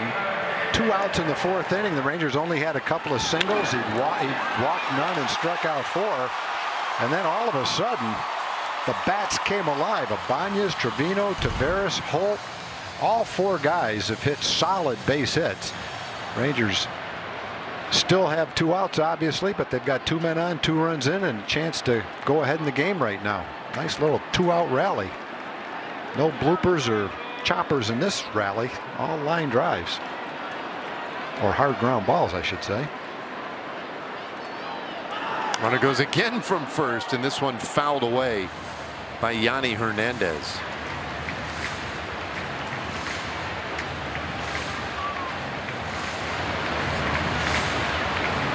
Well, lately this team has figured some things out, or maybe the balls have just started to fall in a little bit. 5.5 runs per game, 290 team average, a little bit of pop. Previous 9 games, boy, it was getting a little rough. Unfortunately, they've pulled up out of the nosedive.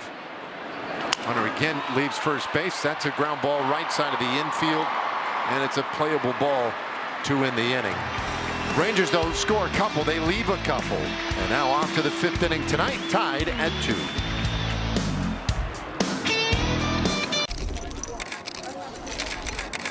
Cliff, how do you know how much bling to wear before each game? What bling you wear during the game is a very important decision. You want to wear enough so you look good, but not too much where it slows you down on the base pass. Some diamonds are always nice, but on a sunny day, the reflection can get in your eye and make you miss a play. Thanks, Cliff. Very informative. The analyst of MLB Tonight, answering baseball's toughest questions. Only on MLB Network. Weekdays, take a pregame trip around the league. See batting practice, fielding drills, player interviews, and expert analysis. He gets it there, and then from here he goes, BAM! Get exclusive access only on The Rundown. Weekdays, only on MLB Network.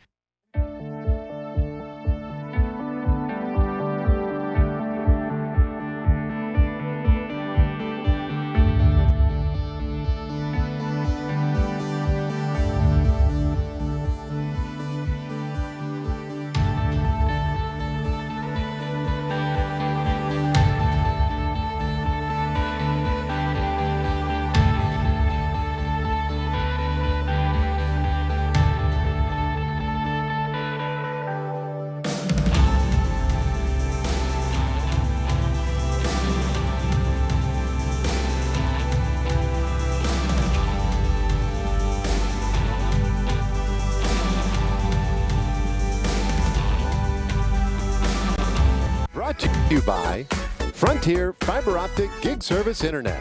The fastest way to surf, shop, and game. And by Standard Insurance. Don't delay. Call Standard today.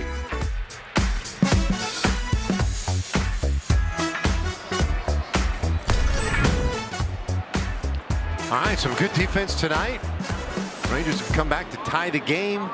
2-2 our score as we go to the 5th inning.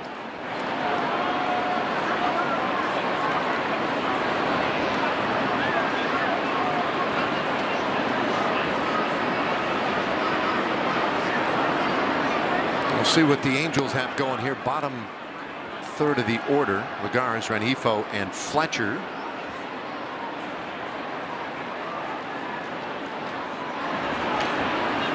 I got to share one more story about Perry Manassian, the Angels general manager who grew up in the Ranger clubhouse. Bill Ziegler was our trainer back then, and Bill had 3 sons himself. His oldest son was Ted. Ted was one of the coaches on the Nichols junior high 7th grade football team, and Perry was the center on that team. They lost every single game, but they made the playoffs. Every team made the playoffs, so they had one more game, they thought. Well, they won the game, and after the game, Perry came up all red-faced and sweaty and screamed at him, "Coach, we're undefeated in the playoffs." So that speaks to his optimism and his enthusiasm, for sure. Well, Lagares with a hard line out to left field. 1 away. Yeah, you can pay nowadays, who knows, $200,000, $250,000 for a college education. I'll guarantee you that the education that Zach's 4 boys got in that clubhouse and my 2 boys got in the clubhouse, you couldn't put a dollar figure on the baseball education, the education in life, and the experience of spending 6 months of the summer in a big league clubhouse. It's just, I'm so happy that my kids got to experience that, and I know Zach would say the same thing. Zach's oldest son, Rudy, went on to be a lawyer. Zach Jr. has been a professional scouting director of player personnel. I think he's with the Giants now. This one up the middle, a base hit for Rengifo. Rengifo's been on twice tonight. His son Calvin had been an equipment manager in the Nationals organization, I believe. And of course, Perry's a general manager. So 4 little boys growing up in a big league clubhouse all went on to have exceptional careers. 3 of them in baseball, 1 of them is a lawyer. And I guarantee you they'll be just like my kids. When we get together for a family get-together, it takes about 10 minutes before the 2 boys start talking about things that happened in the clubhouse and memories they have. Players, they loved all the players. And I bet you Zach's family is the same way. When those 4 boys get together, the things they have to talk about that they experienced in the Ranger clubhouse and in their careers. Fortunate to have been able to have those experiences. The Angels have a man on here with 1 out in the 5th. And David Fletcher at the plate. That's another throw over there on Rengifo. So Hearn keeping a close eye. Remember, it was Fletcher last night who lined out down that right field line when Garcia made that crazy play. Look where Adolis is playing right now. I mean, he's several steps off the line in right field. The Rangers anticipate that Fletcher will try and shoot it that way. That's what made it possible yesterday. Instead, he rolls it up the middle and right into a double play. 6 unassisted to 3, and it ends the inning. So we're halfway there tonight. A 7-pitch 5th inning for Taylor Hearn. Gets us to the bottom of the 5th, tied at 2.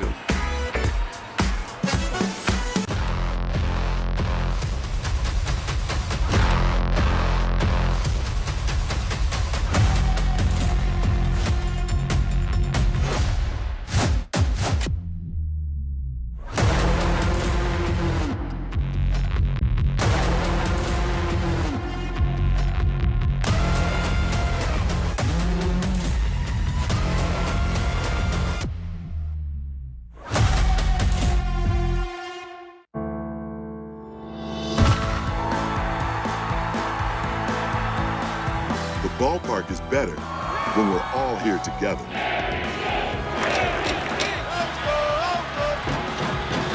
COVID-19 vaccines are safe and effective.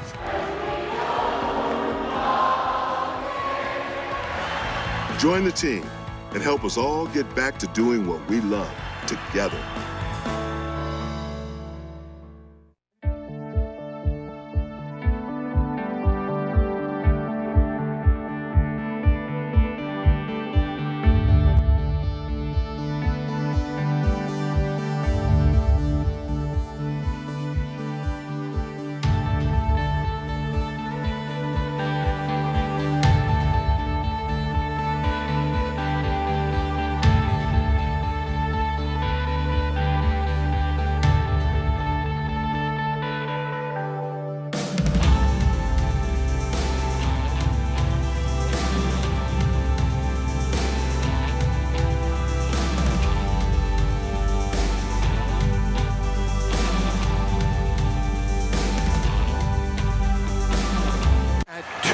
As we go to the bottom of the fifth inning. Top of the order coming for the Rangers. And a little surprised to see this. Janson Junk out for a fifth inning, just given where his pitch count had been in his previous 4 starts this year. He's past the numbers that he has put up in previous outings, so they're going to stretch him just a little bit here in what will be his final outing of the year. And he misses upstairs, ball 1 to Willie Calhoun. Yeah, and I think that probably has a lot to do with going out for the fifth inning, the fact that it is his last start. You know, in the minor leagues, he started out throwing 50, 60, 70 pitches early in the season. By the end, he was, 80, 90, and one time 100 pitches. Well, bouncer down the first baseline. Nice play by Walsh and Junk combining to get that out at first base.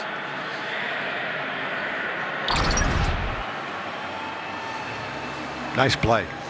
Nice play to snag it, flip it, and by the pitcher to keep his foot on the bag. Well, the last 6 hitters for the Rangers have all hit the ball solidly. Not an easy throw to make as you're rolling around on your back. And so now with the bases empty, it brings up Kiner Falefa.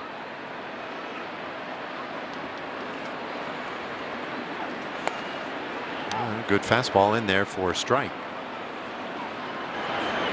Madden today talking about Janson Junk before the ball game. Expressed a lot of excitement and enthusiasm organizational wide for Junk. So they're kind of excited to push him a little bit today as this ball lashed down into right field, and Kiner Falefa has his first hit of the night.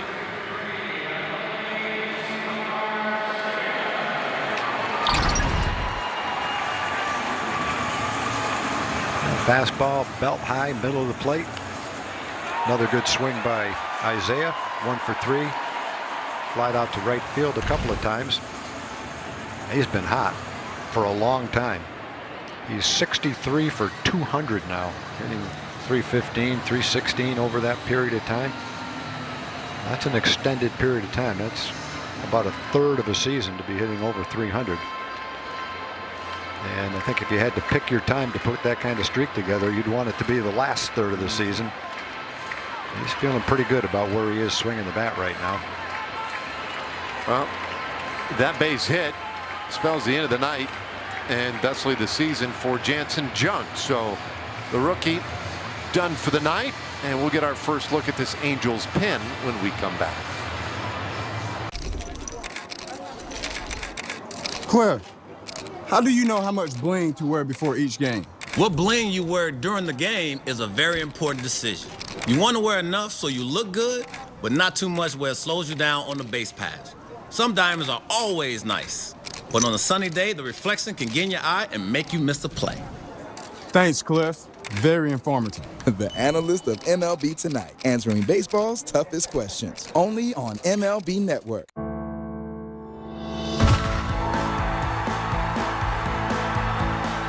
The ballpark is better when we're all here together.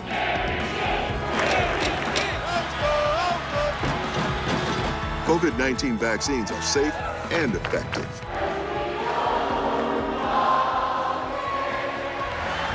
Join the team and help us all get back to doing what we love together.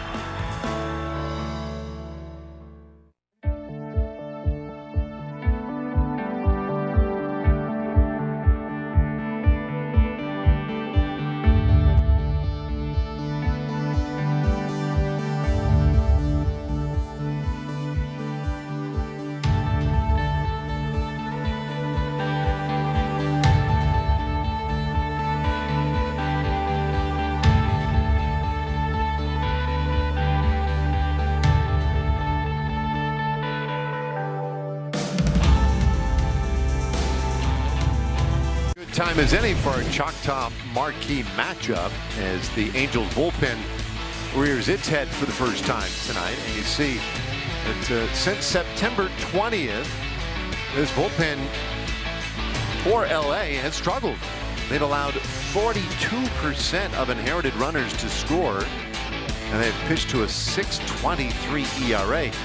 By contrast, the Rangers bullpen since September 20th has been outstanding.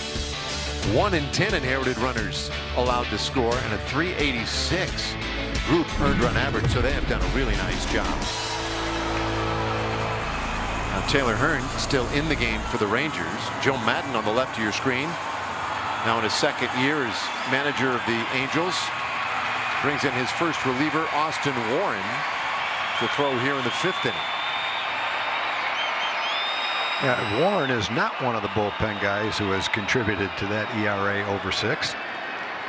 He's only been with the Angels for 14 games, but he's pitched pretty well since he's been with them. 14 games, he's pitched 18 innings, only given up 14 hits, hasn't given up a home run in his 18 innings, has a strikeout per inning.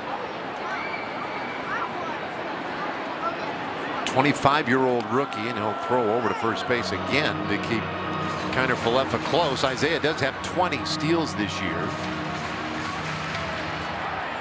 And that's what those numbers add up to. A nice whip. Walks plus hits per innings pitched, just a little bit over 1. And a good strikeout to walk ratio. Opponents are only hitting 200 against him. Ball 1 to Adolis Garcia. So this is an interesting matchup. 2 rookies. 28-year-old Rangers rookie Adolis Garcia, and he got into a ball pretty well in the 4th inning, almost hit it out. And the 25-year-old rookie Austin Warren, in the 1-0 pitch, it's a little up and in. 2-0.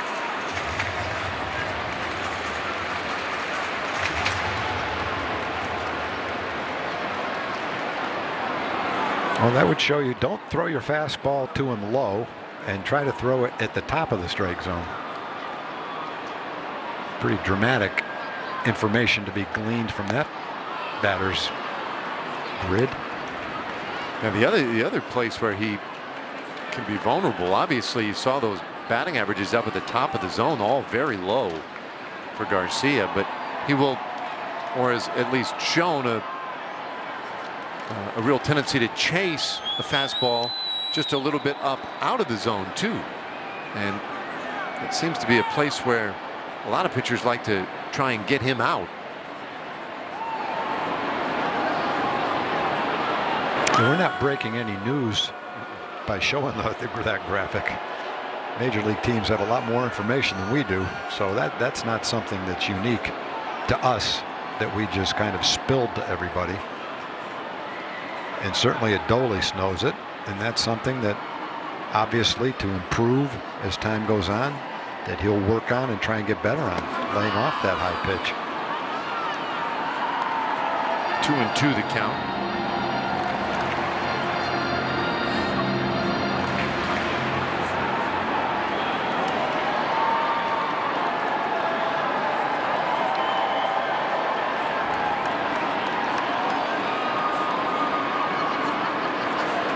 Warren got the sign he wanted. The pitch to Garcia, ground ball, flagged by Fletcher. He'll go back to second to get the lead out. That's a nifty play.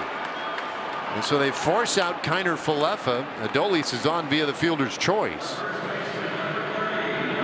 They almost made a great play last inning going to his right. This time he makes a great play going to his left.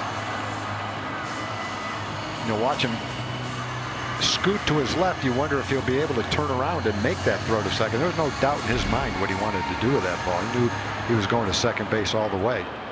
Even though he had to go to his left and spin around, it was a hard hit ball. And he calculated that if he made it accurately, he had time to get Kiner Falefa at second base, and he did. Nice play. Incredibly talented players playing middle infield in the big leagues.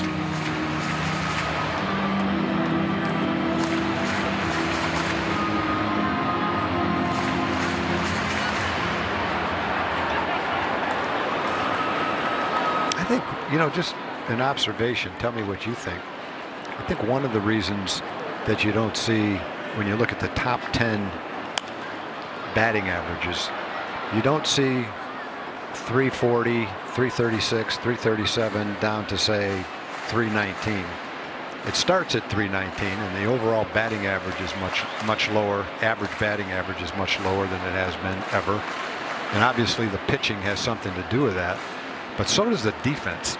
It just seems like in all sports, the players are so much more athletic. Not that they weren't athletic before, but they're bigger, stronger, faster, quicker. And every single day. Runner goes, throw down to second base, and that's not in time. Garcia with his 15th stolen base. When you watch the highlights, you see play after play. Guys jumping up over the wall, guys diving for balls, making catches, making throws. And it just seems like there's more excellent defensive plays made on a daily basis in every big league game now than there ever was before. And I have no evidence to prove that. Just that's what my eyes would say, that that's the case, in which case it would lead to lower batting averages because it's harder to get a hit now than it ever has been because of how athletic and accomplished the fielders are at every position.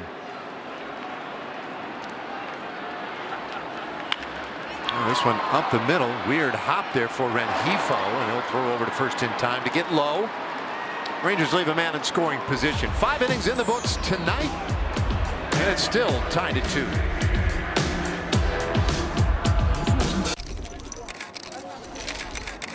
Cliff, how do you know how much bling to wear before each game? What bling you wear during the game is a very important decision. You want to wear enough so you look good, but not too much where it slows you down on the base pass. Some diamonds are always nice, but on a sunny day, the reflection can get in your eye and make you miss a play. Thanks, Cliff. Very informative. The analyst of MLB Tonight, answering baseball's toughest questions, only on MLB Network. I love the Boys and Girls Clubs because they help you believe that you can make it to the big leagues. Big leagues of what? Law. Art. Construction. Baseball. How'd you guess? For 25 years, Major League Baseball has partnered with the Boys and Girls Clubs of America to help kids make it to the big leagues of anything.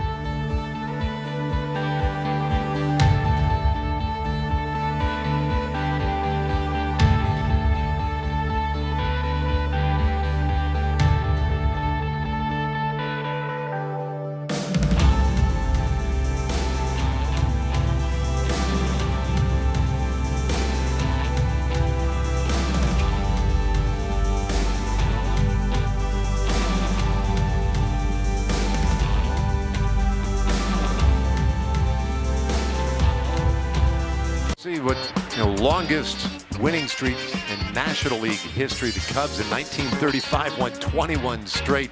They're the Cardinals, tied with the Pirates of 37 with 17 in a row.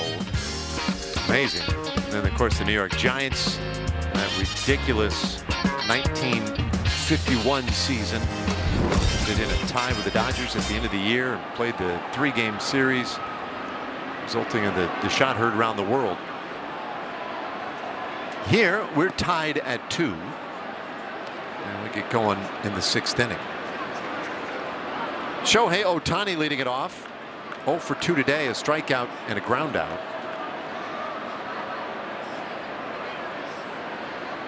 Hearn working in his 6th inning, pins that one right at the bottom of the zone, 1-1. It's funny, when John started giving the update from that Brewers Cardinals game, I thought he was going to talk about the story that emerged overnight, as this one ripped down to first. Lowe is there, but nobody covering first base. And so Ohtani beats out an infield hit, and that's unfortunate. Yeah, that play should have been a routine play because it was such a hard hit ball. Sometimes a left-hand pitcher falls off the mound, has a little bit of a harder time getting to first base, but the other thing that complicated it is Ohtani runs really well. So they didn't have any extra time to get Ohtani. Watch him get down the line for a big guy. He can run. For anybody, he can run. Yeah. That's an infield hit for Ohtani. Phil Gosselin takes one just a little bit in. Ball 1. Anyway, the story that emerged overnight had nothing to do with the Cardinals, but the Milwaukee Brewers. What an amazing and disappointing development for them, as their setup man Devin Williams was found I guess late last night or early this morning, that he had broken his pitching hand, and they had their big celebration and were having a lot of fun. He went out, and he was quoted as much, saying he went out, had a few more drinks, and then was frustrated or upset or something at the end of the night. He ended up punching a wall, broke his hand, and it seems extremely unlikely that he would be able to pitch anytime soon. And he is last year's National League Rookie of the Year. He was a tremendous setup man for Josh Hader in that brilliant Brewers bullpen. And now, no less than a week to the playoffs, he takes himself out of it. It's just unbelievable. Yeah, you would think that it would be hard to get frustrated and upset at anything after a night like that, but who knows? Well, Brandon Belt, one of the leaders of the Giants, got hit by a pitch and broke a hand. He's unlikely to play in the postseason, maybe at the end if they go far enough. 2 key injuries to 2 really good teams, guys you just can't afford to lose.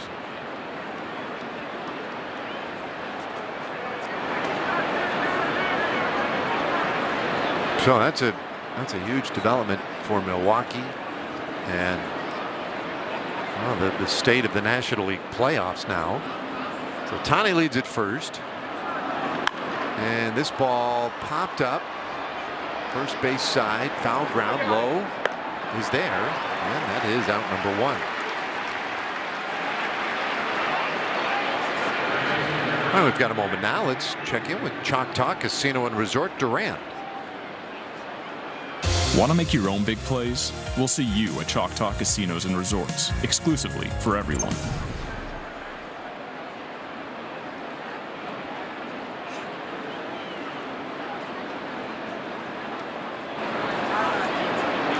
All right, so now Jack Mayfield.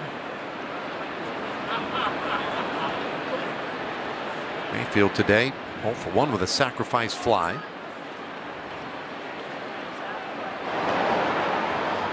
Ohtani continues to draw attention. Now Ohtani has 24 stolen bases, so he's worth paying attention to over there. Represents the potential go-ahead run.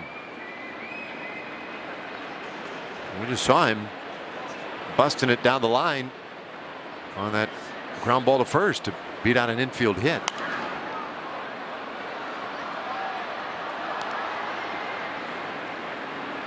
Now, I trust over the years as a general manager that there were some frustrating injury moments for you, but something like that as you're heading into the postseason, that would be really aggravating, I would think.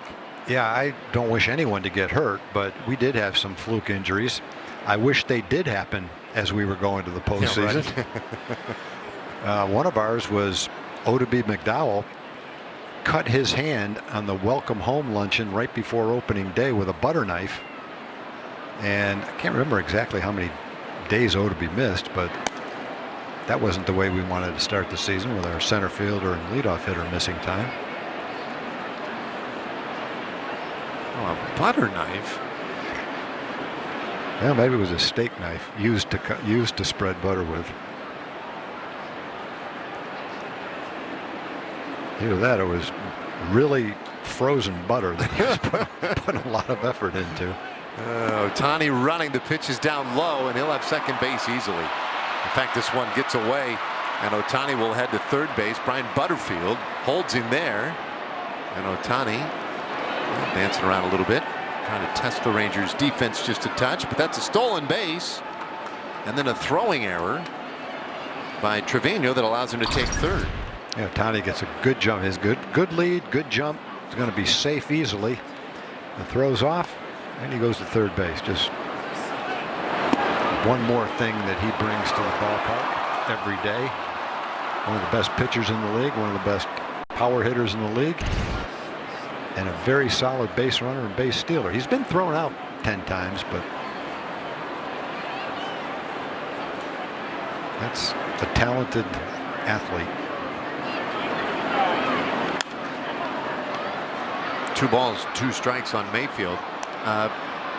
Pretty safe to say that he's the only major leaguer with 45 home runs, 25 stolen bases, and 9 wins. 150 strikeouts. 150 strikeouts. Yeah. Pretty amazing. He'll be this year's American League MVP. At least I think he will be. I don't have a vote. 2-2 pitch. This one up the middle. That's a base hit. Mayfield drives in Ohtani, and the Angels back in front 3-2.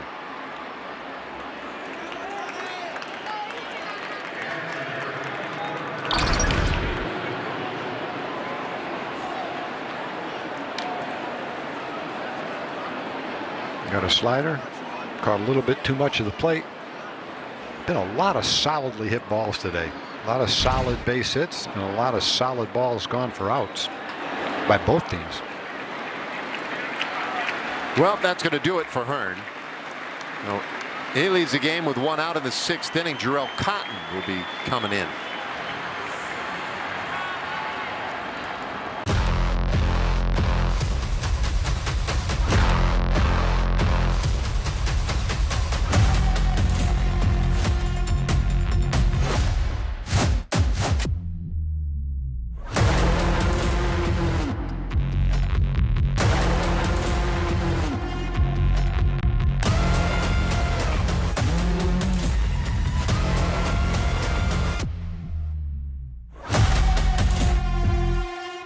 I love the Boys and Girls Clubs because they help you believe that you can make it to the big leagues.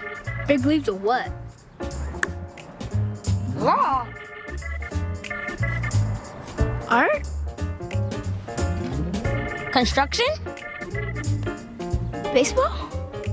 How'd you guess? For 25 years, Major League Baseball has partnered with the Boys and Girls Clubs of America to help kids make it to the big leagues of anything.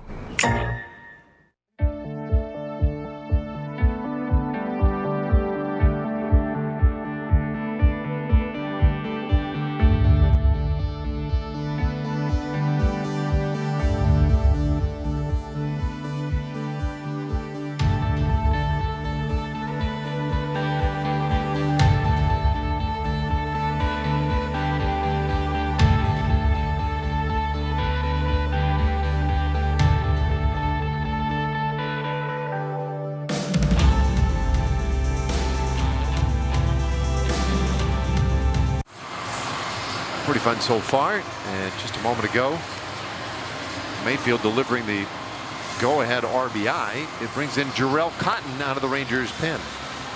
Yeah, there's the numbers for Jarrell on the season. Turned it around and is putting up some pretty solid numbers. He's pitched 28 innings, struck out 29, strikeout per inning. Kept the ball in the ballpark, only 2 home runs in 28 innings. And pretty good chance you'll see his good changeup more than once. Real good chance.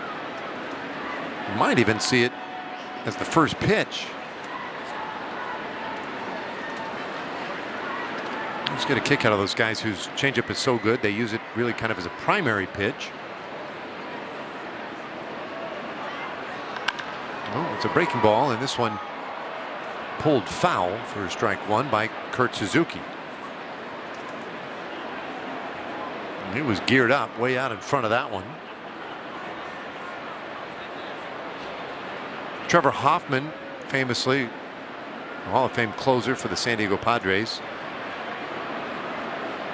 was a guy who relied so heavily on the changeup. I think when you have guys like that, it should just be called the slow ball. But you're not changing up. You're establishing that as your primary pitch. There's a hard grounder into left field. That's a base hit. And Suzuki is on.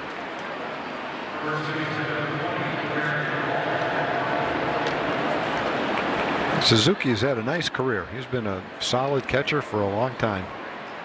He played for the Nationals when they won the World Series. Had a big year for him too. 17 home runs, drove in 63 runs that year. Made an all-star team in his career. College team won the College World Series. 37 years old, still playing very solidly behind the plate, swinging the bat too. Well, keeps the line moving for the Angels. Jared Walsh, left-handed hitter, steps in. He's 0 for 2 tonight. Cotton's first offering to him. That one off the plate. Ball 1.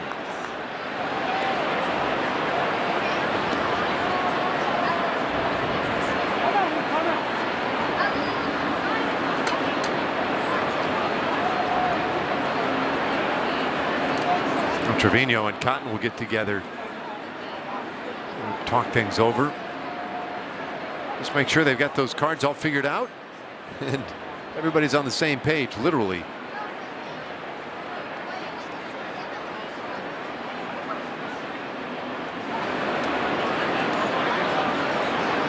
And everybody back to their positions.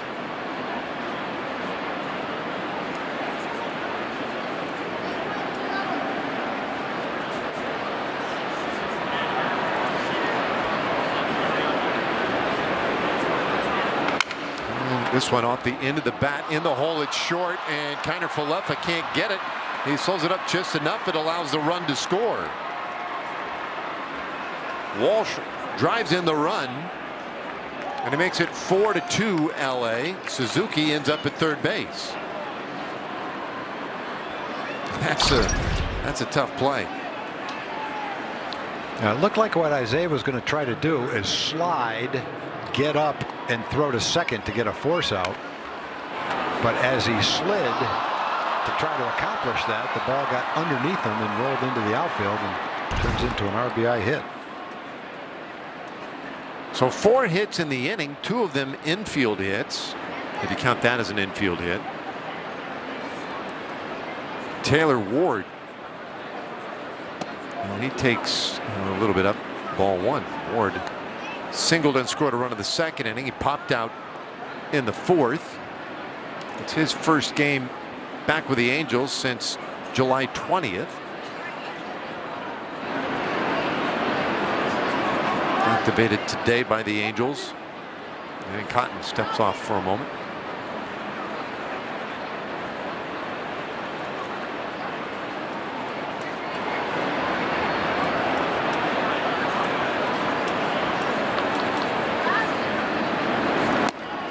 One inside. Ball 1. Pardon me, ball 2.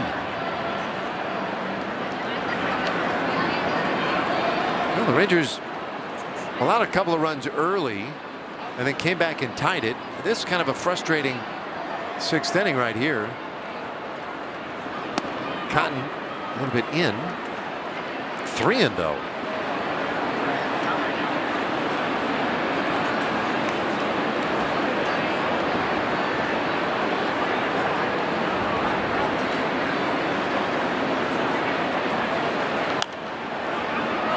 Pop foul out of play. Last time we saw Cotton was in that series in Baltimore. Pitched an inning and 2/3 scoreless. And that would have been in Sunday's game. So it's been a few days for him. Got the win in that one. 3-1 pitch. This one fouled back out of play, and it's a full count. What he really wants Ward to do, or ideally, would be for him to ground into a double play. Walsh at first. They also have Suzuki at third base. He'll take a strikeout, of course.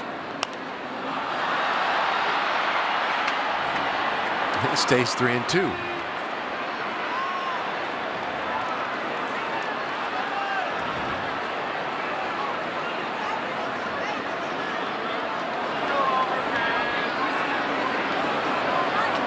Cotton's been pretty good out of the bullpen.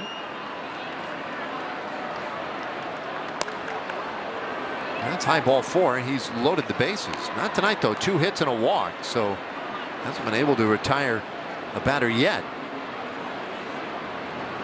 Now the run that came in a moment ago, not charged to his line. It goes against Taylor Hearn. But every runner out there now belongs to Cotton. And Cotton, I don't know that it's not the biggest deal in the world, but he currently has a 10-inning scoreless streak going over his last 6 appearances, and that's the longest scoreless streak in his career.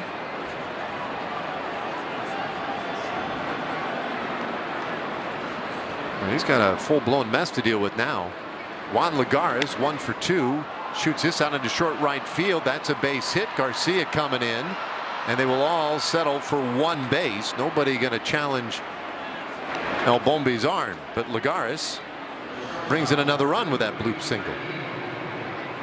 It's now 5-2. A lot of good at bats in this game, guys. Hitting good pitches to hit, tough pitches to hit, you name it. There's been a lot of balls lined into the outfield, grounded into the outfield, hit solidly. Some for base hits, some for outs. And that was a slider, a little bit off the plate. Lagares reached out. Didn't necessarily hit that one very hard, but he poked it for a base hit. Doug Mathis out there to have a word with Cotton. Maybe just calm some things down. Not the way Cotton wanted this one to get started tonight.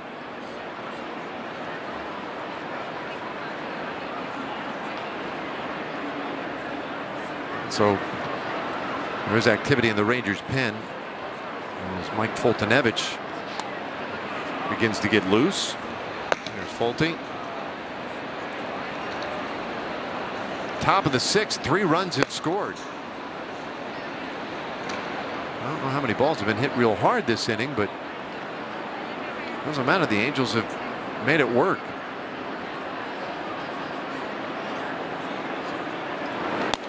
When Ohtani's ball was hit hard, that was that ground ball to first. It looked for all the world like it was going to be a routine out, but instead Lowe didn't have anybody to throw to in time anyway.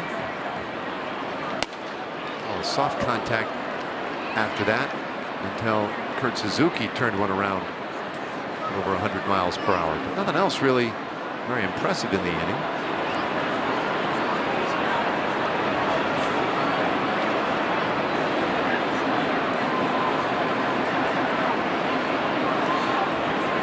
One from Cotton, and that one gets away from it.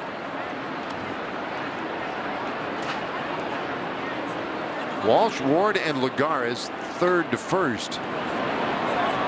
for the Angels.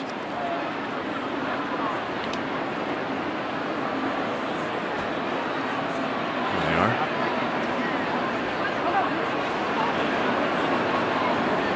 I'm talking earlier how the Angels have been 0 for 2 in their previous 2 games with runners in scoring position. Tonight they've already had 4 at-bats with runners in scoring position. They're 3 for 4. And this one chopped slowly, second base. They'll go to second one, and that'll be the only out they'll get. Another run is in on the Rengifo fielder's choice. 6-2 Angels. That just wasn't hit hard enough.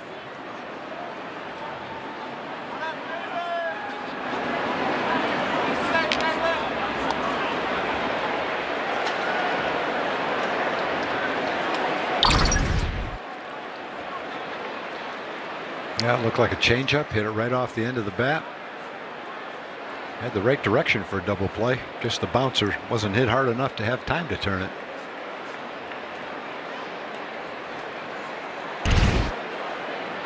So the inning continues. 4 runs are in. David Fletcher now. And he takes strike 1.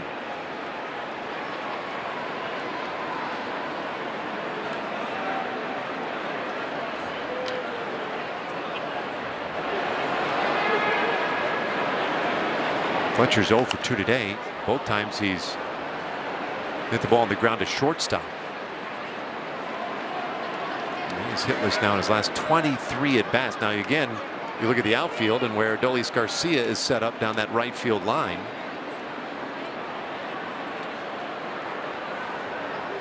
Hugging that thing closely just in case.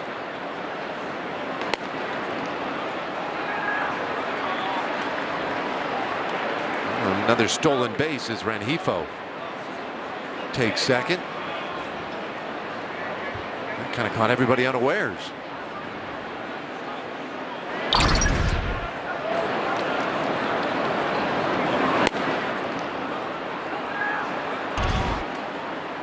One-two pitch and a swing and a miss. Fletcher strikes out. The inning is done, but the Angels send 9 batters to the plate, and they played 4 of them. So it's the bottom of the 6th inning, 6-2. Nerds. Have new money goals? NerdWallet can help you find the credit card to make them happen. Want to earn enough points for a weekend of fancy camping? We have options for that. Maybe have a better credit card than your older sister. We have comparison tools for that. Or find a card that lets you donate your cash back to food banks. We have tips for that too. From low rates to the best rewards, easily discover and compare the smartest credit cards. For all your money questions, turn to the nerds. Allbirds worships the ground you run on because it's the only ground we've got. That's why we're focused on natural materials with supernatural abilities. Things like eucalyptus fiber that wick sweat, dry quick, breathe easy, and fit great the natural way.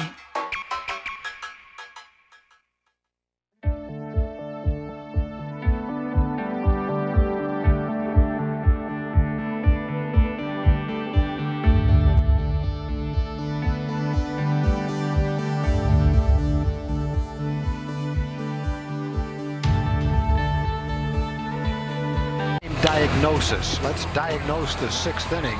It started when Taylor didn't cover first base. Ohtani got an infield hit. Mayfield, base hit and an RBI. Walsh, little dribbler, 72 miles an hour, went into left field, base hit and an RBI. And then another soft hit, little blooper into right field by Juan Lagares, drove in a run. Turned out to be a 4-run inning, 5 singles. And the inning got off to a bad start when Ohtani grounded out to first, ended up with an infield single. Taylor Hearn unable to get over to cover first base. Kind of got himself in trouble with that play.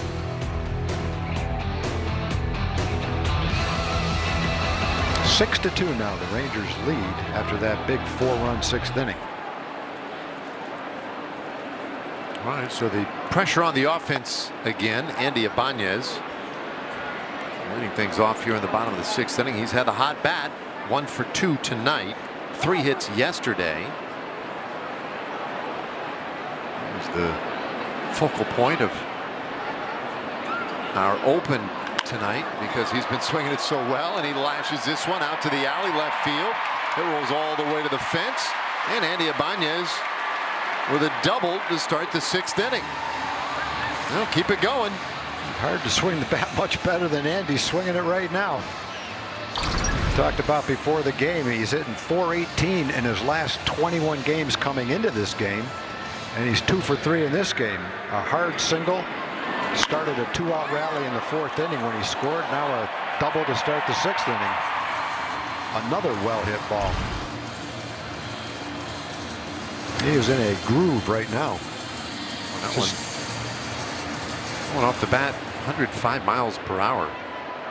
It's pretty good. Since the middle of August, no one in baseball has a better batting average than Andy Ibanez. So it's a good start to the 6th inning. Rangers would love to answer with at minimum a run. That's the goal after a team scores like the Angels did in the top of the inning. It's just come back and make sure you get some of it back, maybe just 1 run of it back. But especially after you get the leadoff double, you just find a way to get the man to 3rd and whatever, get him in. I will say though, one of those oddities this year, and I don't know exactly how you'd go back and even carve up the numbers to show it, but it's almost like a leadoff extra base hit has been kryptonite for this offense this year, at least in the 2nd half. We'll see if they can turn that Ibanez double into something.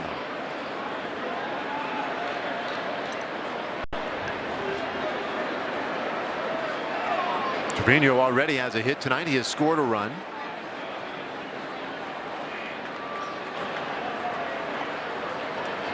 That's off the plate, 1-2.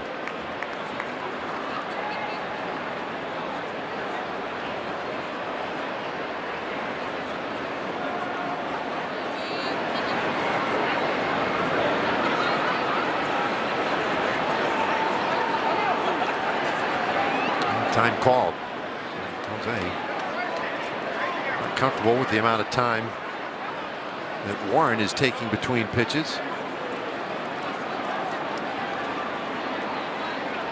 The rookie came in last inning. He got the final 2 outs to end any Rangers threat. And now he'll look back at second base. And one of the things he did last inning was he threw to first base a couple of times when Kiner Falefa was over there. He's either very vigilant about base runners or just very easily distracted. This one on the ground, right side, that sneaks through, base hit. They will stop Ibanez at 3rd base. Lagares was coming in to make the play in right field and would have set him up really well had Ibanez tried to get to home. Yeah, under different circumstances you might send the runner, but down by 4 runs with nobody out looking to have a big inning, you can't take a chance on having a guy thrown out of the plate right here. Good call at 3rd base. Rangers trying to have the same kind of inning the Angels had last inning. Find some holes. Well, Joe Maddon is going to find a new pitcher. That'll do it for Austin Warren. 2 men on to start the bottom of the 6th. Rangers trailing by 4. Nerds. Have new money goals? NerdWallet can help you find the mortgage lender to make them happen. Like getting a low rate on a downtown loft? We can help find the right lender. Or move out of the city since you're virtual now? We can find you loans for that. Want to refinance your home, free up cash, and redo your kitchen/home office? Yup, we've got tips for that too. Whether you refi or buy, easily discover and compare the smartest mortgage lenders. For all your money questions, turn to the nerds. Imagine a world where we have the tools to sell things that mean something. Like a sunscreen made for melanated skin that blends in. Prove that things don't have to be the way that they've always been. The world's been waiting for what you do.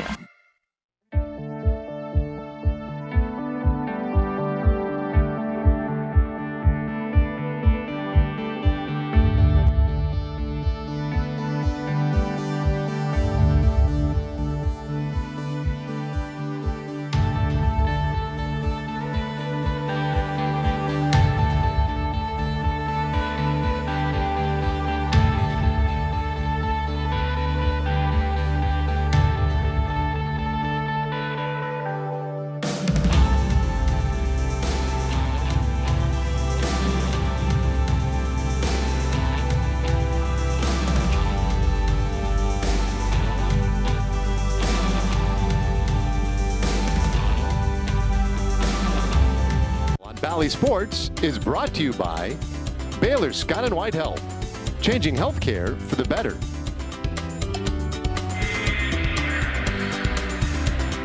Well, 6-2. Angels on top. We're in the bottom of the 6th inning. And the Rangers are trying to make a little push here. Good start to the inning with Ibanez at third base and Trevino at first. And a new pitcher is Jose Quijada. Checks into the game for the Angels. If you look at the numbers, though, I think the one thing that stands out negatively is the fact that he's walked too many, 15 walks in 22 innings. Probably the major contributor to that 5.32 ERA. Opponent's batting average is pretty good. He's just put too many men on base. It was a waiver claim from Miami a couple of years ago. Pitching really well in AAA before his call-up. 153 ERA down there. See if he can throw strikes tonight when he needs to. A couple of men on with a lead.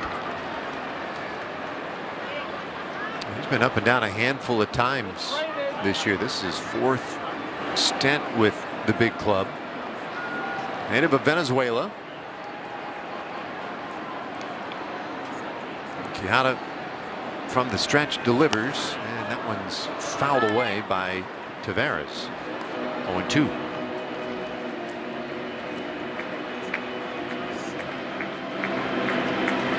Oh, very encouraging start to this inning.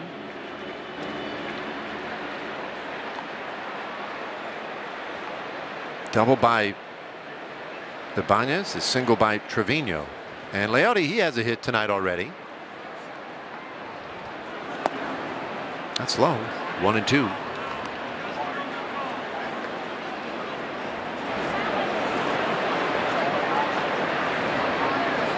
Quijada pretty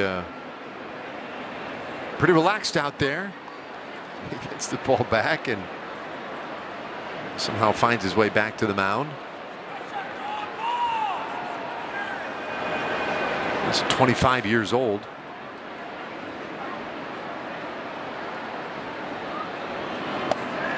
Swing and a miss. He gets Taveras for the first out of the inning. Pretty good fastball, 96 miles an hour. Threw that right after he threw a changeup.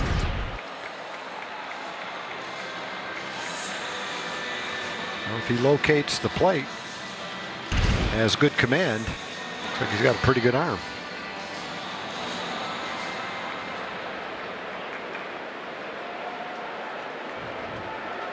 So 1 out. Runners on the corners, and the veteran Brockholt, he has a base hit. In fact, drove in a run in the 4th inning.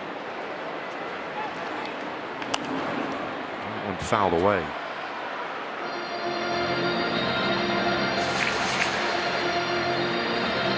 When you look through Quijada's bio, I mentioned he's from Venezuela. He plays in the Venezuela Winter League, as you did multiple times, right? 5 times. 5 times. Yep. You've pitched in the Venezuelan Winter League more times than this young man has, a native of Venezuela. He's pitched 3 seasons, 3 winter seasons there. I don't know that I faced a left-handed Venezuelan pitcher who threw 96 miles an hour in those 5 years I played down there.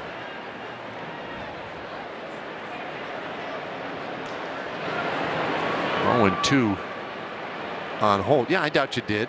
Now he said favorite food in his bio. It says his favorite food is bandeja paisa from Colombia. Do you know what that is? No. Did you ever have that? No.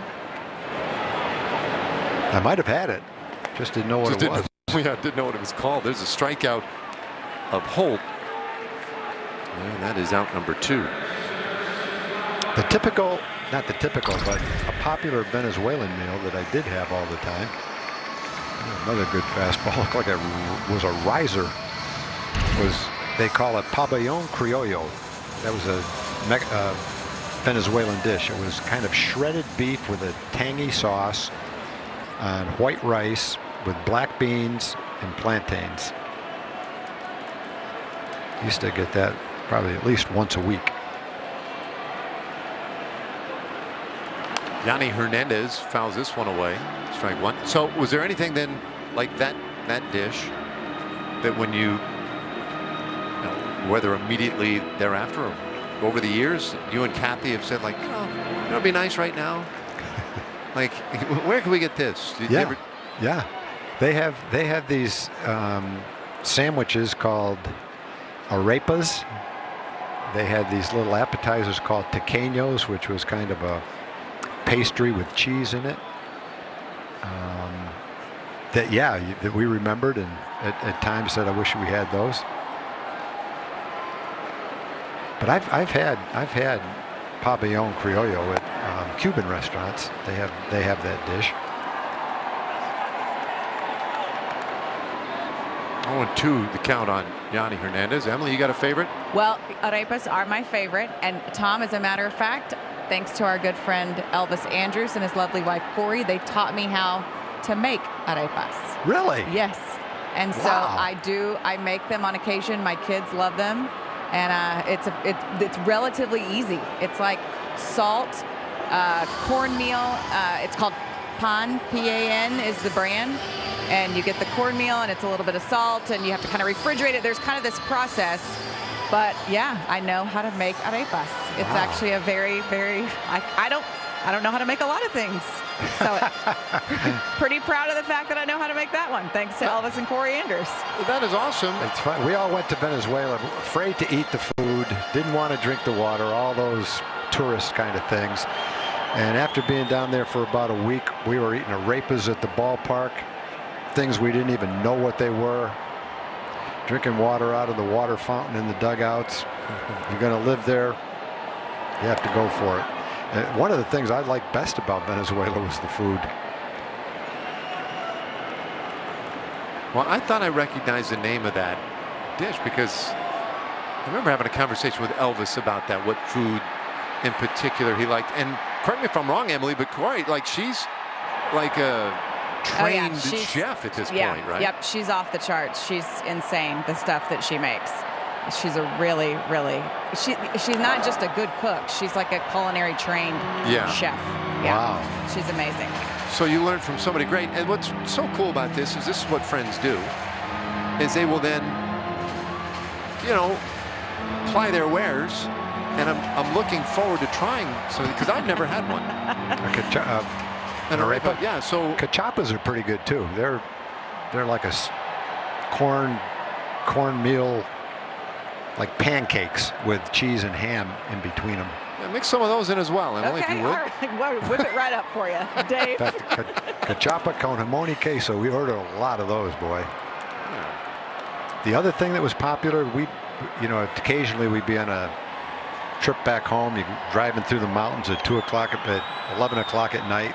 There's these little roadside stands where you'd go in and they'd have a pig cooking on a spit, and they'd slice the pork off it and put it in these French rolls that were warm and chewy, and it was just delicious. And to drink, they'd open up the cooler and they'd bring out coconut. The guy would have a machete and he'd chop off the top of the coconut and put a straw in it, and you'd have a pork sandwich and a coconut and drink the coconut milk right out of the coconut. Well, I have no choice to believe you, but that does sound like an episode of Gilligan's Island. I was just about to say the same thing. I'm not sure if you're just lifting stuff from Gilligan's Island. I like Gilligan's Island, but this was not on an island. This was in the hills outside of Maracaibo. Kind of sounds awesome. Oh, they were good. They had a lot of great restaurants, a lot of fish, shrimp.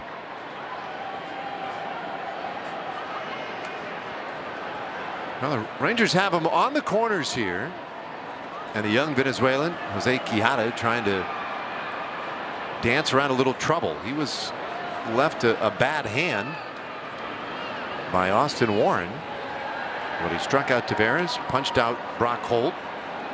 He's 2-2 on Hernandez. And here it comes. Another foul ball. Yanni really making him work. And you'll see an 8th pitch.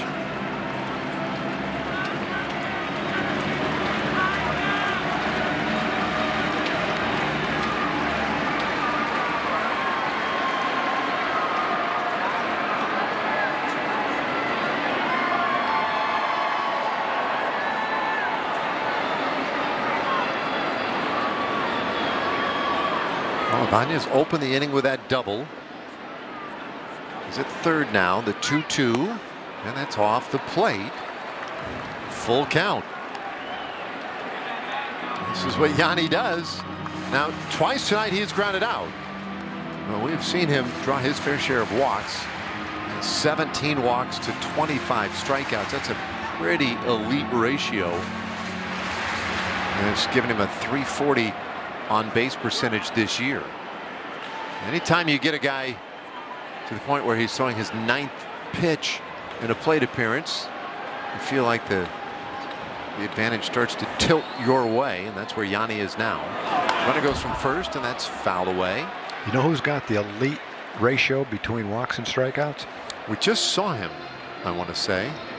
But who do you have in mind? Juan Soto. Oh. 140 walks and about 80 strikeouts. Oh, no way. Yeah, I didn't realize something like that. I didn't realize it was inverted like that. He's walking at a Barry Bonds rate. Wow. I think there's a lot of great hitters, but I think if you had to pick the best hitter, pure hitter in baseball, it's Juan Soto.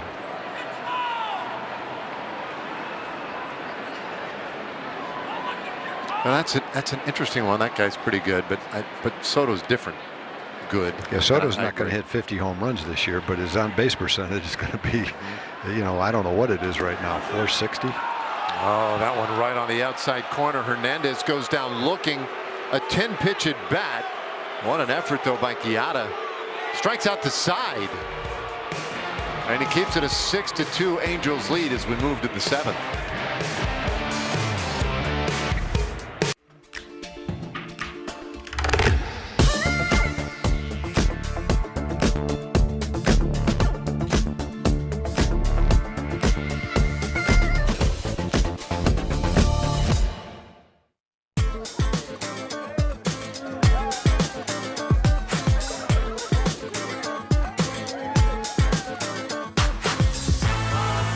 Everywhere you go, everything you do, you can always take the game with you.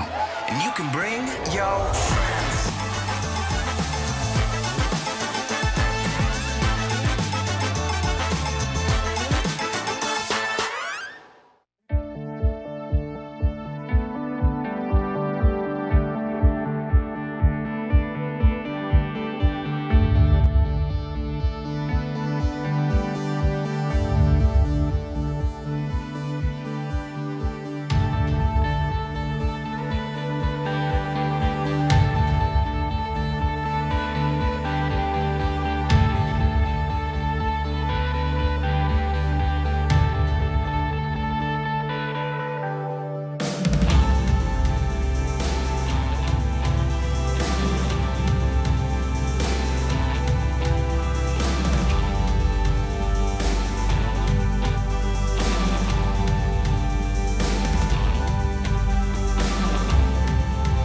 The lead, and that was a pretty critical half inning there a moment ago. Quijada, great job striking out the side. And out of the 7th inning, well, we tell you that it is your chance to combine digital keepsakes and memorable experiences from the Rangers. You can bid now on the one-of-a-kind Globe Life Field NFT, part of MLB's Stadium Series. Go to candy.com for complete details. Once you review those details and think you understand it, let us know. See if you can help us do the same. Mike Foltynewicz on here in the 7th. Breaking ball misses low. Now Folty hits the top of the order. Ohtani, Goslin, and Mayfield. And this one on the ground, right side of the infield, and a little glove flip to first by Ibanez to get Ohtani one away.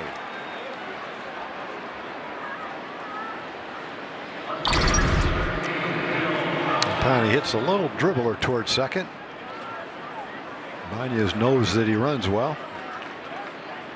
He's fielded so many ground balls, it's just as easy for him to flip it out of his glove as it is to move it to his bare hand and flip it with his bare hand. Not necessarily the way you'd advise a little leaguer to try to make that play. When you fielded as many balls as these guys field, that's pretty routine for them.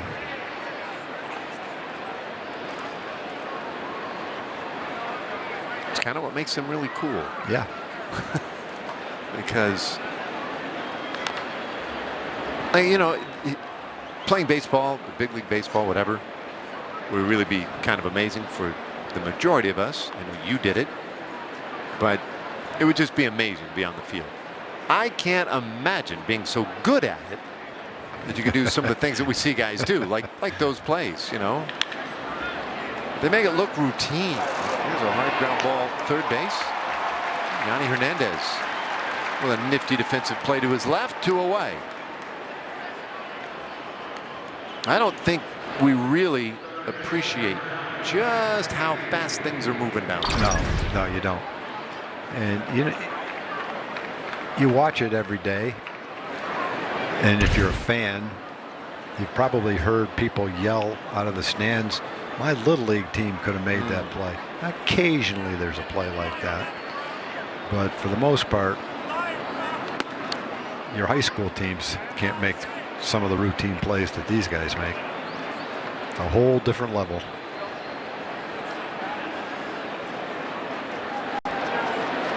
Jack Mayfield now, and he takes a fastball down the middle for a strike, 1-1. Now we see the, you know, just the difference from going AAA to the major leagues. Just how huge a jump that is. Chris Woodward was asked earlier this year about that. Like, what do you think the biggest developmental jump is? Right? Is it single A to double A? Double to triple? And he's like, it's not even close. It's AAA to the big leagues. The difference is so huge.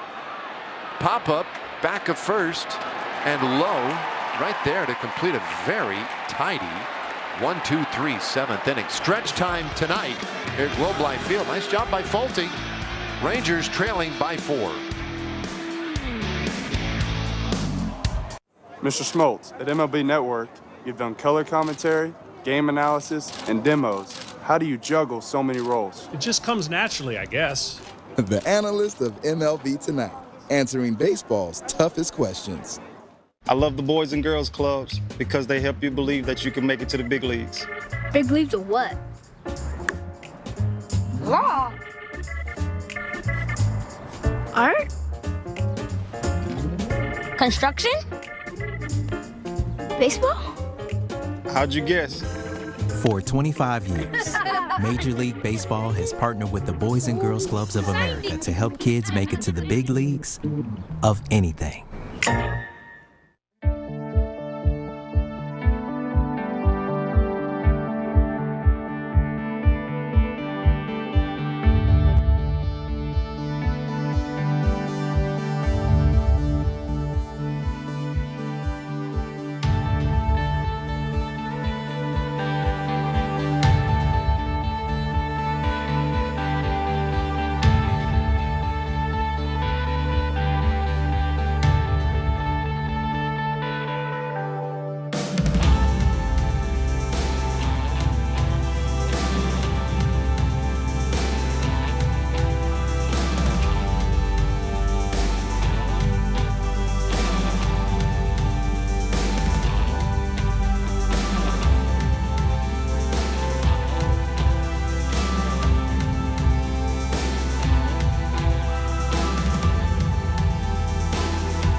Angels lead as we go to the bottom of the 7th inning tonight.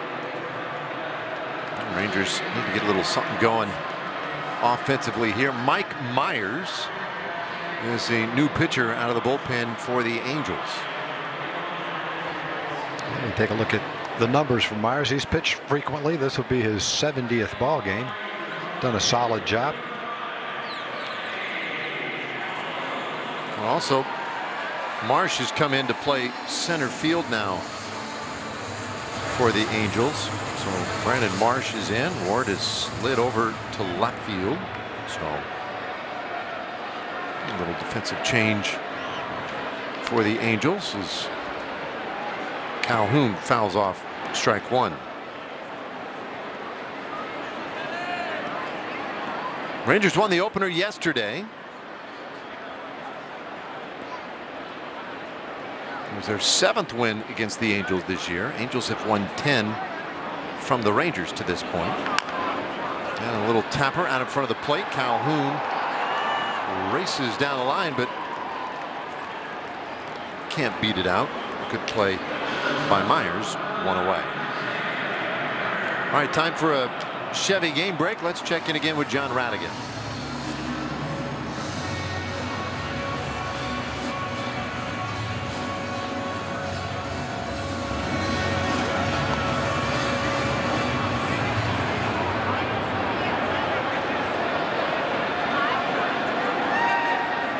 All right, thanks, Rads. So it's still plenty of intrigue in that wild card division. That's what it's designed to do. Stay close. I'd like to be in Toronto for that series, watching that. A big swing and a miss there by Kiner Falefa. The count 0-2. One out here in the 7th inning.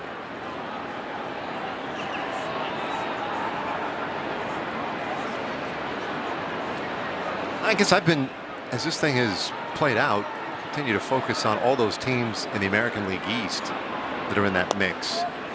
And I've largely, it's not that I've forgotten, I've just sort of dismissed Seattle. And they have not gone away. I mean, they've won 9 of their last 10.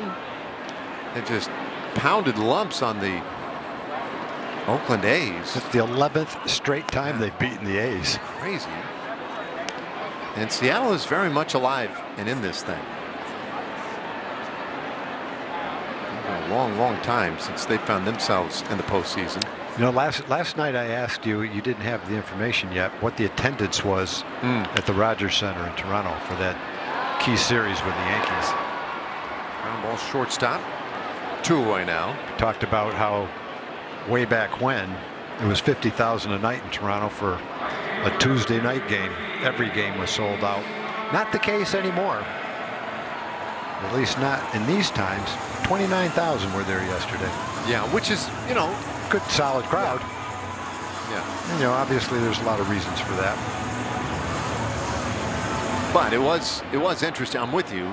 You'd think that they would have that thing filled all the way to the rafters. Now Garcia goes after strike one. Boy, this Angels bullpen has done a pretty nice job. Tejada was unbelievable last inning. And now Myers, he jumps ahead 0-2. Yeah, the Rangers had a little something going with a double and a single. I think Tejada just slammed the door, boy. Overpowering. Well, meanwhile, Garcia strikes out swinging to complete a 1-2-3-7th from Mike Myers. So he does his job efficiently, and now it's off to the 8th inning tonight, 6-2. Miss the games? Quick Pitch has your back with all the plays from today that'll be talked about tomorrow on baseball's fastest hour of highlights and previews. MLB Network's Quick Pitch. Late nights and every morning. Only on MLB Network.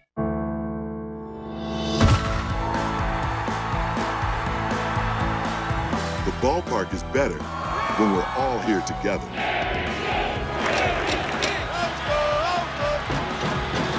COVID-19 vaccines are safe and effective.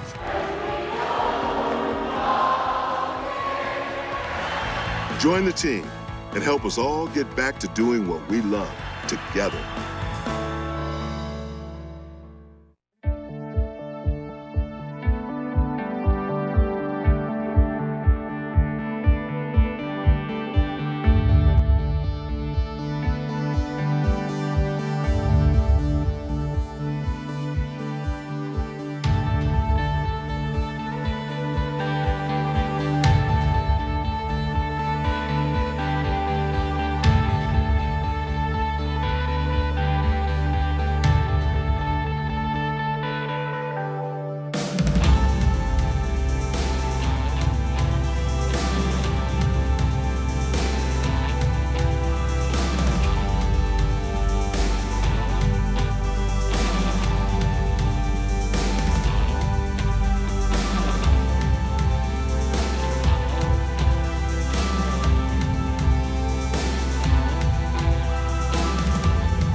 play Home Run Blast, presented by Coors Light. You pick 3 players you think will homer.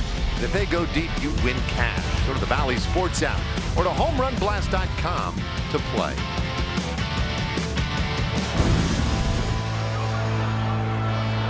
Nobody's going to homer off Fultonevich tonight. He was great in his last half inning. He'll get Suzuki, Walsh, and Ward in the 8th inning here. 6-2 the score.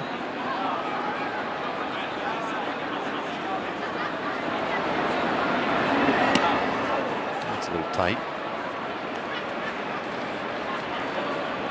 So the Cardinals lost today 4-0. The score. Milwaukee shutting them out.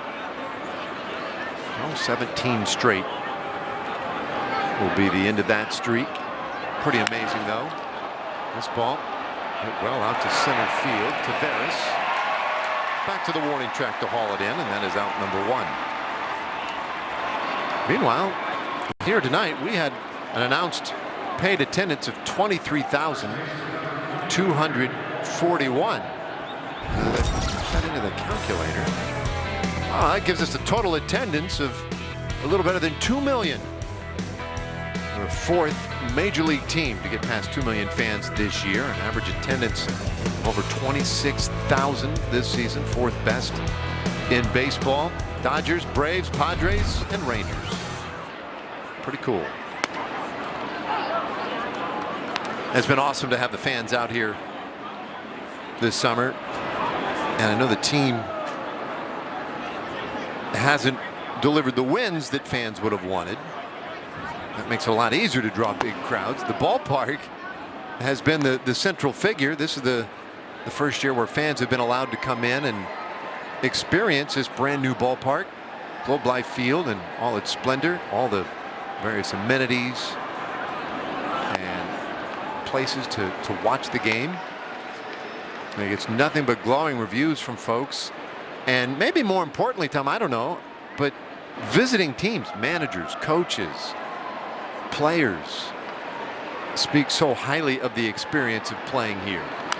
Well, for those that had come here to play in the last 2 ballparks in the middle of the summertime when it's 105 and they come out here and they see this atmosphere, I can understand that. Got some more information on the Toronto attendance though, Dave. Mm-hmm. We talked about 50,000 every game at Sky Dome way back when, now called the Rogers Center. And there's 29,000 last night, right around 30,000 tonight. That's the limit that Ontario will let them have for a sporting event in that arena. So based on the restrictions that the Canadians have placed on sporting events, at least that baseball game in the Rogers Center, that's as many people as they could put in there. With no restrictions, there probably would have been 50,000 people there. Okay, that makes sense. Mm-hmm. Of course, they didn't even get to play home games in Toronto until, gosh, what was it? End of July, right? Right. So you can understand that they'd have some restrictions there. Yeah, so they're just happy to be home, and 30,000 fans, that's outstanding.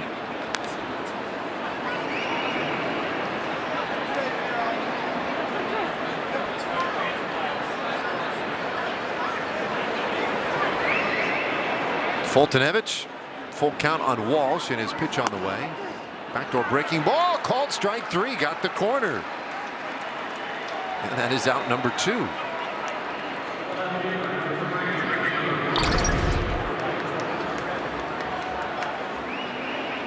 Boy, it just came right around and just touched that outside corner.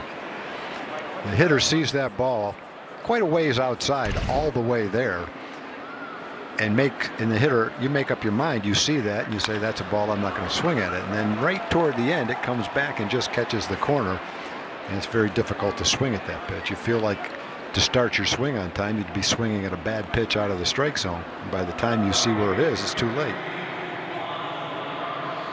And then on the very next pitch, Taylor Ward delivers a single to left field.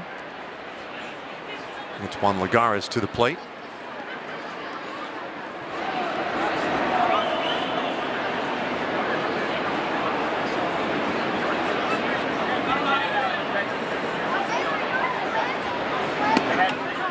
First pitch to him, a little bit inside, ball one. That was a 4-run 6th inning right now. That is the obvious difference in this game. And a weird 6th inning it was. Not a ton of really impressive contact made in the inning, but the Angels strung a bunch of moments together to take the lead. Well, bullpens have done a pretty good job outside of that 6th inning.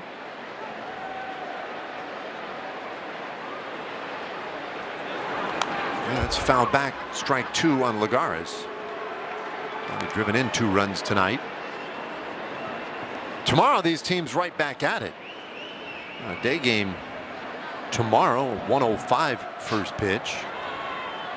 Alex Cobb will start for the Angels. Glenn Otto will make his final start for the Rangers. And this one on the ground, shortstop, underhand feed to second, and plenty of time to force out Ward, and the inning is over. Last of the 8th coming up. Rangers running out of time in a hurry. It's 6-2.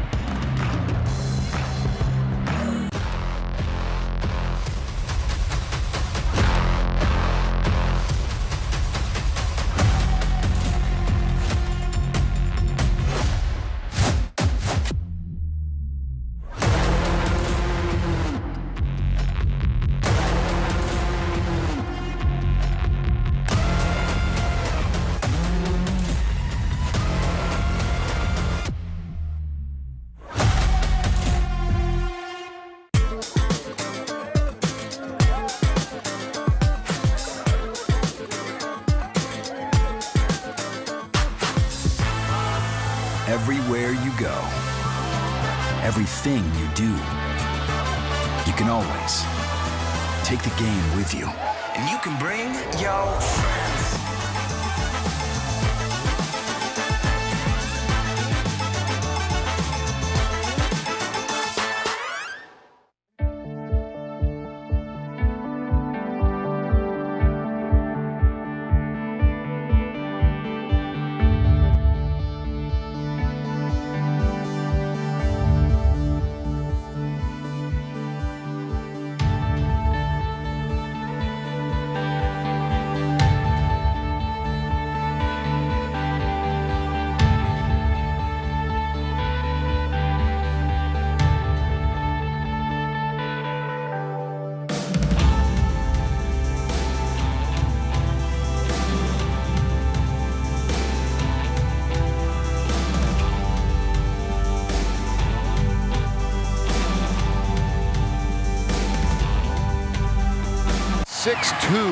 Ball game. Bottom of the 8th inning. The Rangers need to get a little something going now. And that time of the game, we'll see a new pitcher for the Angels. That is Steve Seashells down by the seashore. Well, Steve's having a solid season. 65 innings, only 60 hits. Keeps the ball in the ballpark. He's only given up 2 home runs in 65 innings. Deceptive delivery. Been around for a while, doing a nice job wherever he's been.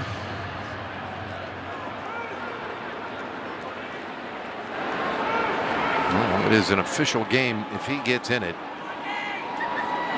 72nd appearance of the year, 7th most in Major League Baseball, and he misses with ball 1 to Lowe. Rangers need some base runners. Lowe, a good guy to have up there in this spot.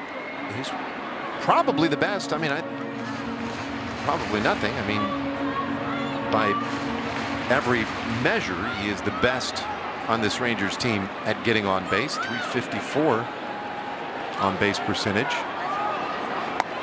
And he takes a strike, 2-1. And an infield hit earlier today. Leads the team with 77 walks. He's knocked out 17 home runs this year as well, so he's mixed some power in. It's been a pretty good year for Lowe. 2-2.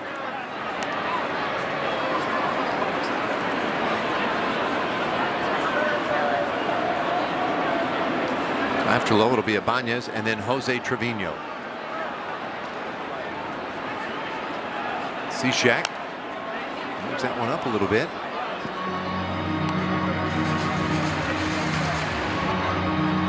Stays 2-2. Cishek's now 35 years old. Last year pitched with the White Sox. Originally drafted by the Marlins back in 2007. And that one's fouled back. Stays 2-2. He was a 5th-round pick in 2007 out of Carson Newman University in Tennessee.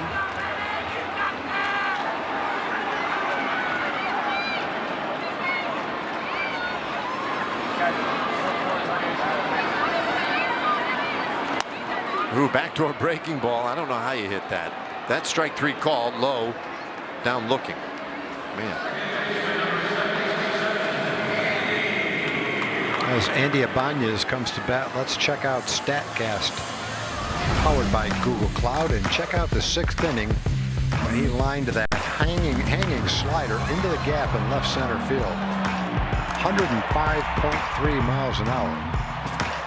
He continues to swing a hot bat. He's had 2 well-hit base hits today, a single in the 4th inning and that double in the 6th inning. His out to right field was solidly hit as well. And he's on a roll right now. He's making the barrel of the bat make contact with the ball regularly, except that time. A little comebacker, harmless out, 2 away. The Rangers are down to their final 4 outs of the evening. Bring up Jose Trevino. Well, as soon as we put up the graphic about the Angel bullpen, they've decided not to give up any base runners. Yeah, that didn't time out so well for us.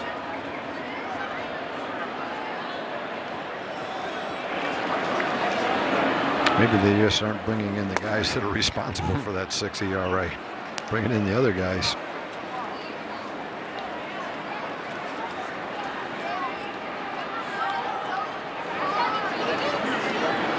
Trevino's had a good night at the plate tonight. Fouls that one away. 2 for 3 tonight. A couple of hits. He scored a run. Remember Saturday in Baltimore had the 3-hit game with a home run. So it seems that his bat has come alive here in the last week and change of the year. 1-2 the count.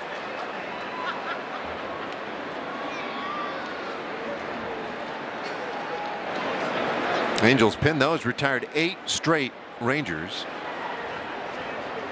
after those 2 hits to start the 6th inning, and that one's off the plate again. 2-2.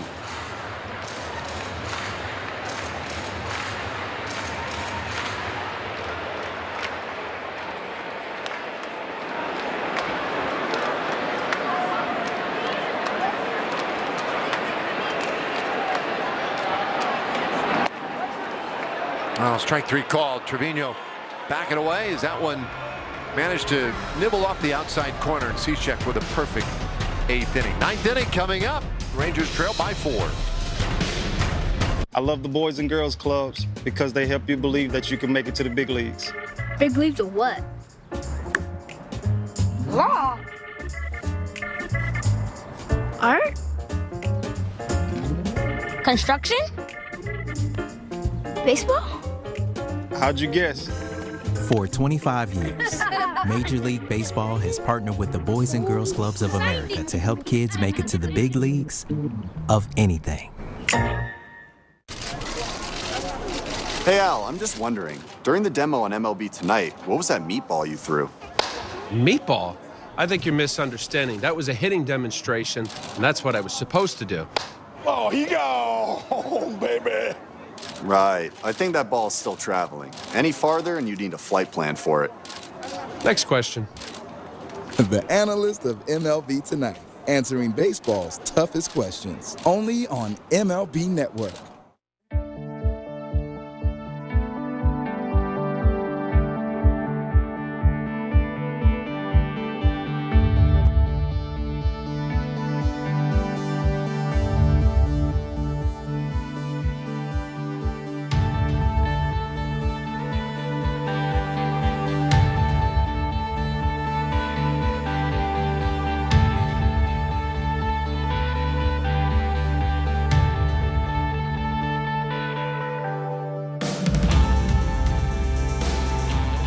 Sports is brought to you by Choctaw Casino and Resort Durant.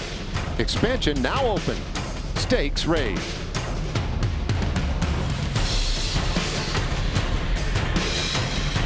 Well, so far, this one heavily in favor of the Angels. 6-2 our score in the 9th inning. The Rangers need to post a scoreless inning here in the 9th inning, give their team a shot, so they will turn to Josh Sborz. It'd be the 62nd game for Josh this year. Josh has come in and thrown the ball hard, thrown the ball well. Occasionally had some control issues, but for the most part, he's done an excellent job. 67 strikeouts in 57 innings, got an ERA under 4. Definitely a season he can build on and feel good about when it's all over with. Well, when the Rangers need a little rally offensively, maybe he's the guy to go to right now. He got the win Friday in Baltimore. He gave up a run in the 8th inning of that game, but then the Rangers rallied for 5 runs in the 9th to come from behind improbably and win that game. So maybe that's the thinking here. Bring him in, get through this 9th inning, and then maybe the Rangers will rally again right after his effort on the mound. Raisel Iglesias, closer for the Angels, who's loosening up in their bullpen. 2-1. There's Iglesias.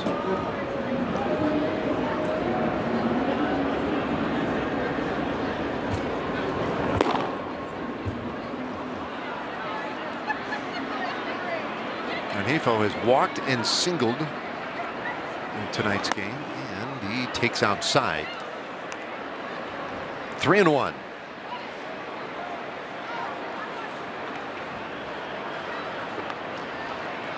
So it's not a save situation for the Angels,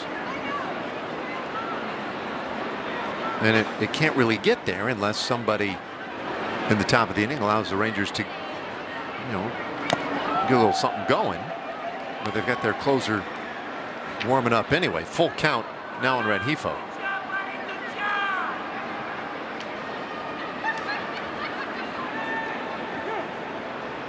Well, we put up those stats about the bullpen for the Angels and how much they've struggled recently, and their bullpen has been lights out tonight. I talked earlier about Rengifo and what a tough year it's been for him offensively, just getting on base. And he's walked, singled, and then drove in a run on a fielder's choice. So he's been very productive out of the 8th spot of the order tonight.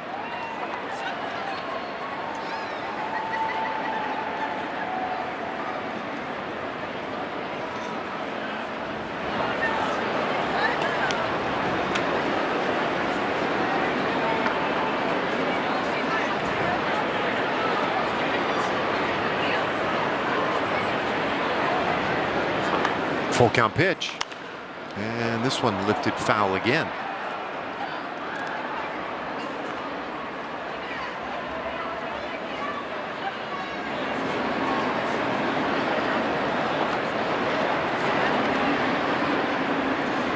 So Rengifo having a good battle here, and he's had some long at bats tonight too, where he has fought off a number of pitches. Josh Sborz introduced to the same kind of thing here. Another foul ball. It'll be a 9th pitch forthcoming for Rengifo. There's another way you can contribute sometimes offensively if you're having a bad night, or maybe the numbers aren't really working in your favor. You can still put some pressure on opposing pitchers, even in getting put out. You could do some damage.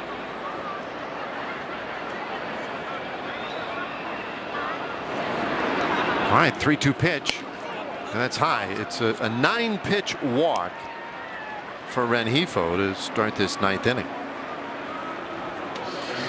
We have a moment now where we can slide over to a tiny box for Kia. It's summer, so wherever you get out and go, you can count on a Kia to take you there.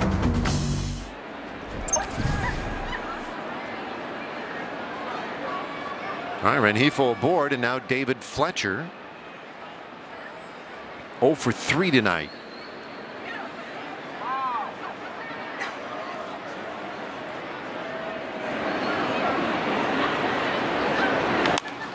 Fletcher shanks that one foul. Hitless now in his last 24 at bats.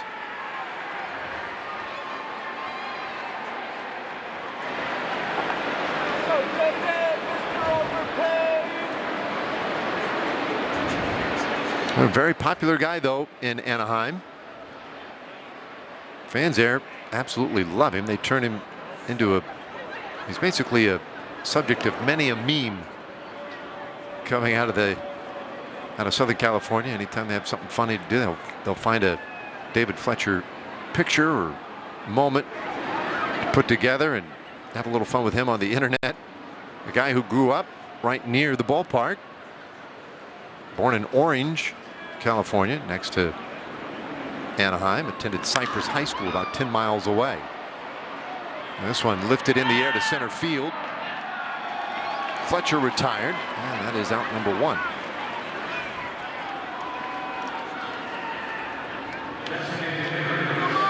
That brings up Shohei Ohtani.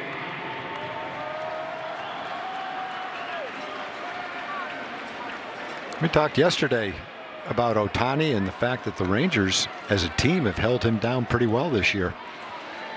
Coming into this series, he had a batting average below 200. Hit a few home runs, but compared to what he's done to the rest of the league, Rangers have done a good job against him. I see that note putting him and Jose Canseco as the only 2 American leaguers to hit as many as 45 homers and steal as many as 25 bases in one season. The difference between Ohtani and Canseco is Canseco did not strike out 150 hitters that same season. He was a pitcher, though. That's true. That's a very good point. I guess he just didn't have as much luck and didn't have the longevity that Ohtani's had. Yeah, that's right. You could sort of spin the tale however you want. Both power hitters, and they both pitched. Well, and look, Ohtani did not contribute anywhere near as much as Canseco did defensively in the outfield, right? So Ohtani thus far in his career has not had a ball bounce off the top of his head and over the fence. That's also true. So similar in a lot of ways, different in so many others. 1-1 to count on Ohtani. Of course, he created a little stir this last week when he made a comment apparently to the media about wanting to win. A lot of questions about what he's accomplished, by both pitching and hitting in the same season, that sort of stuff, and all these good things that could happen for him, like an MVP and everything. And he simply made the point that what he'd really like to do is win. He wants to go to the postseason. He wants to have a chance to win a World Series. And I don't know how, I guess I do know, we see it all the time, but somehow or another, in a very short amount of time, that turned into Ohtani must be on the lookout to get out of Anaheim. And fortunately, that was a short-lived story. Joe Madden stepped out in front of it. Ohtani got out there as well. I was like, wait, what in the world are you guys doing? That is not what I was saying. I'm just saying that I want to win. This ball smacked out into right field. That ball had a sound to it. They're going to have to throw that one out. Rengifo gets to third. Abanya's looking at that. That thing is no longer round, I can assure you. 109 miles per hour off the bat. You could just hear that ball, and the sound it made was a little bit different. It was a lot different. That thing was sounded like a firecracker going off. There's not much room to hit a ground ball by the infielders right there, but when you hit one that hard, you don't need a lot of room. That was impressive. Yeah, and you have to think the Angels are thinking, well, he wants to win. I don't know of any big league player, if asked the question, do you want to win, would say, no, I don't really care if we win or not. Everybody wants to win. But if you look at next year and they bring back healthy Trout, Rendon, Upton, and Dexter Fowler, that'll be a pretty good influx of talent to their lineup. If they can add some pitching and guys are healthy next year, who knows? They could be a winning team.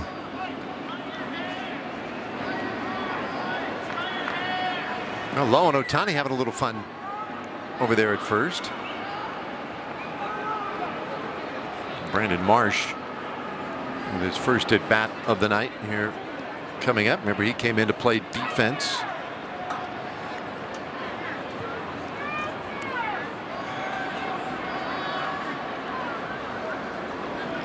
All right, Spore's ready and delivers, and there's a swing and a miss. Strike one.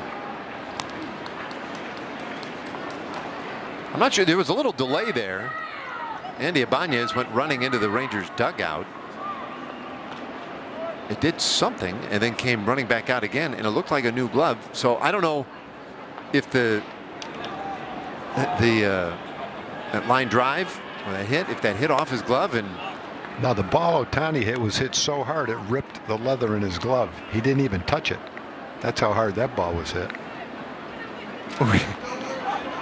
I'm being sarcastic. Well, like why would he go change his glove after Ohtani's ball? It's all I could think of. It was hit so hard. Yeah. The wind on that ball ripped the lacing in his glove. In the dirt, 2-1.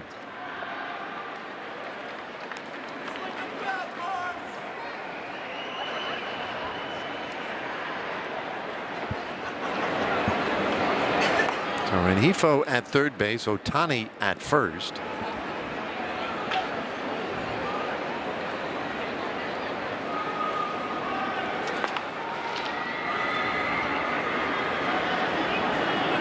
Runner goes, and that one fouled away. 97 mile an hour. All right, let's take another look at this thing. So Ohtani, we know he hit it hard, 109 miles per hour. Guys do that on occasion. Now, let's see what happens here with Ibanez. It hit his glove. Now, I mean, it got through there in a hurry, and it definitely had plenty of. Let's see. It did. It went right through the webbing. I didn't even think it hit his glove. I didn't even notice it hit his glove. That's exactly what happened. I thought it went by him without hitting his glove. Right through the webbing. There goes Ohtani again. He'll steal a base. I was just kidding when I said that. No, that's second steal of the night for Ohtani. Emily, that is what happened, right? It is exactly what happened, and he came back into the dugout to switch out gloves, and then on his way back out, he and Ohtani kind of exchanged a little friendly nod, like, what just happened there? Send him an invoice, man. You owe me a glove. I saw the ball go toward right field. I looked down at my scorecard. I didn't even notice that it hit his glove.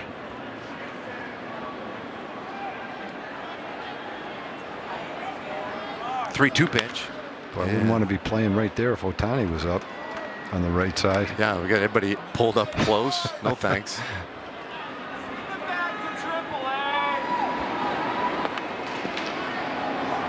I noticed that they were chatting right here.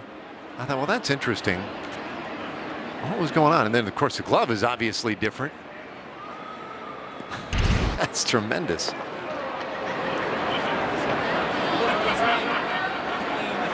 The glove must have had like a little bit of a flaw in it from the use that lent itself to allow that ball to go through it like that. That shouldn't happen no matter how hard a ball is hit. Marsh with a fly ball to left field brings in Rengifo. And the sac fly makes it 7-2. So a productive at bat or plate appearance for Marsh anyway.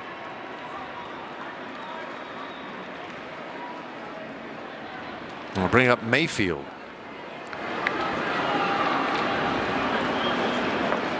Now, I was not here when it happened. In fact, I don't know if he was with the Rangers when it happened, but didn't Adrian Beltre once send an invoice to like Felix Hernandez or somebody for breaking a bat?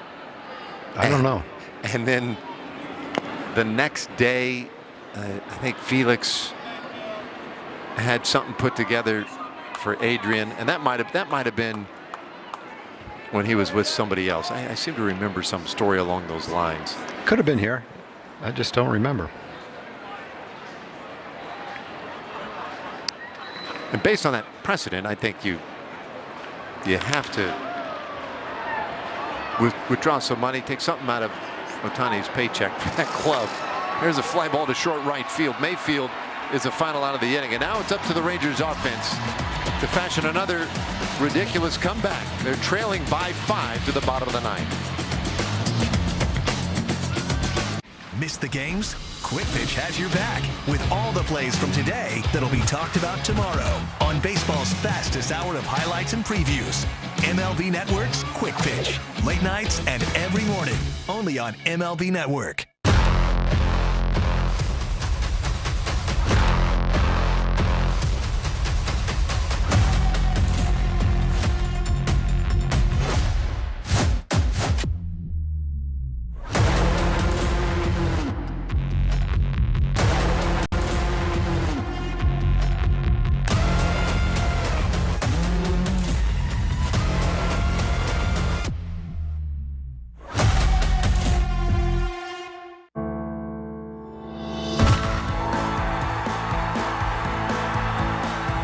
Ballpark is better when we're all here together.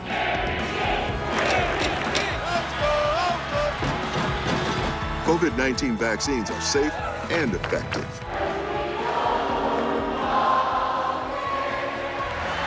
Join the team and help us all get back to doing what we love together.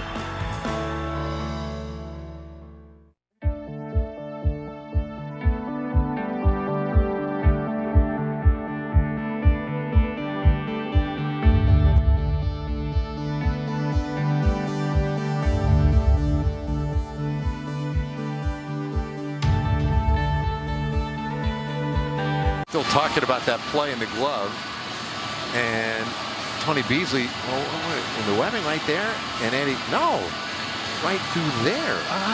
No wonder. Yeah, right through the index and middle finger.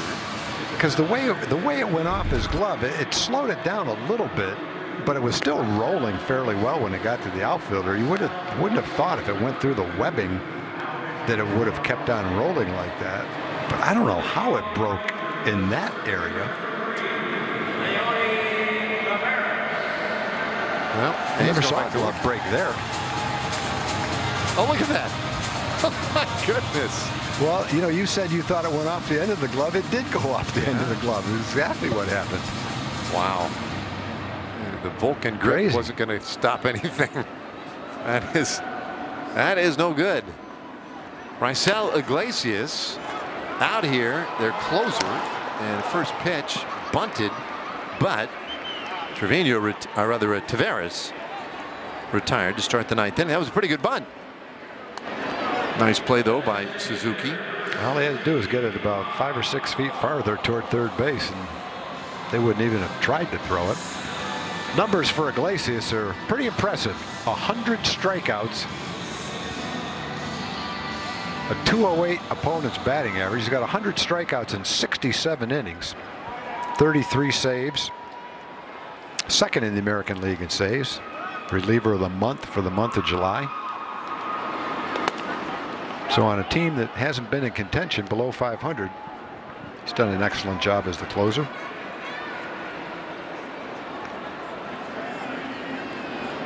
The Angels have won a lot of one-run games, an unusual number of one-run games, which I guess shows you how random winning one-run games is. So he's had his share of save opportunities.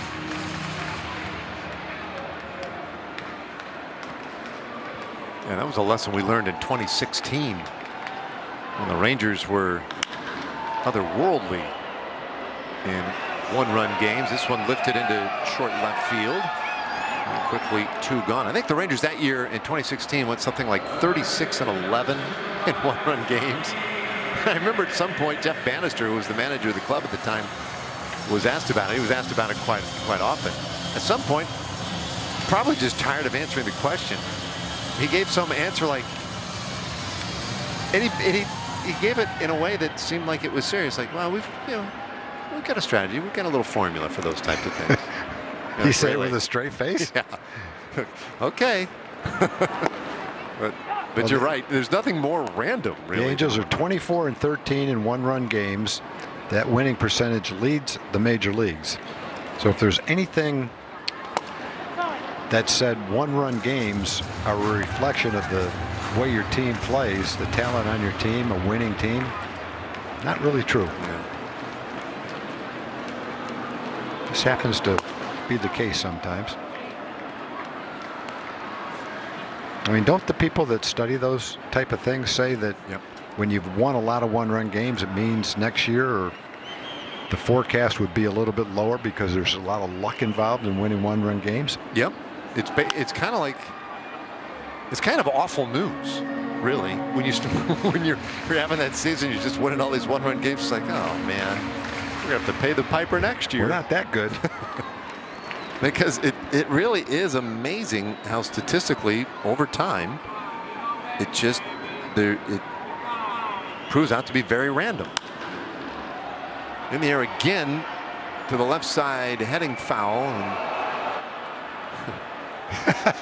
And he touched the ball, just couldn't sneak it through the wire. Missed it by that much.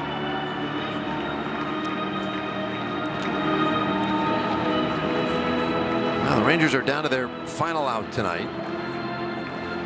The ball game, they just they never really got it going tonight. There's a swing and a miss, and that will do it. And just like that, this ball game is over. And the Angels even the series with a 7-2 win tonight. So we've got a rubber match tomorrow. The finale, a 105 first pitch. For Tom Grieve and Emily Jones, I'm Dave Raymond. Great to have you along with us tonight. Stay tuned. There's still plenty more Rangers coverage coming up right after these words.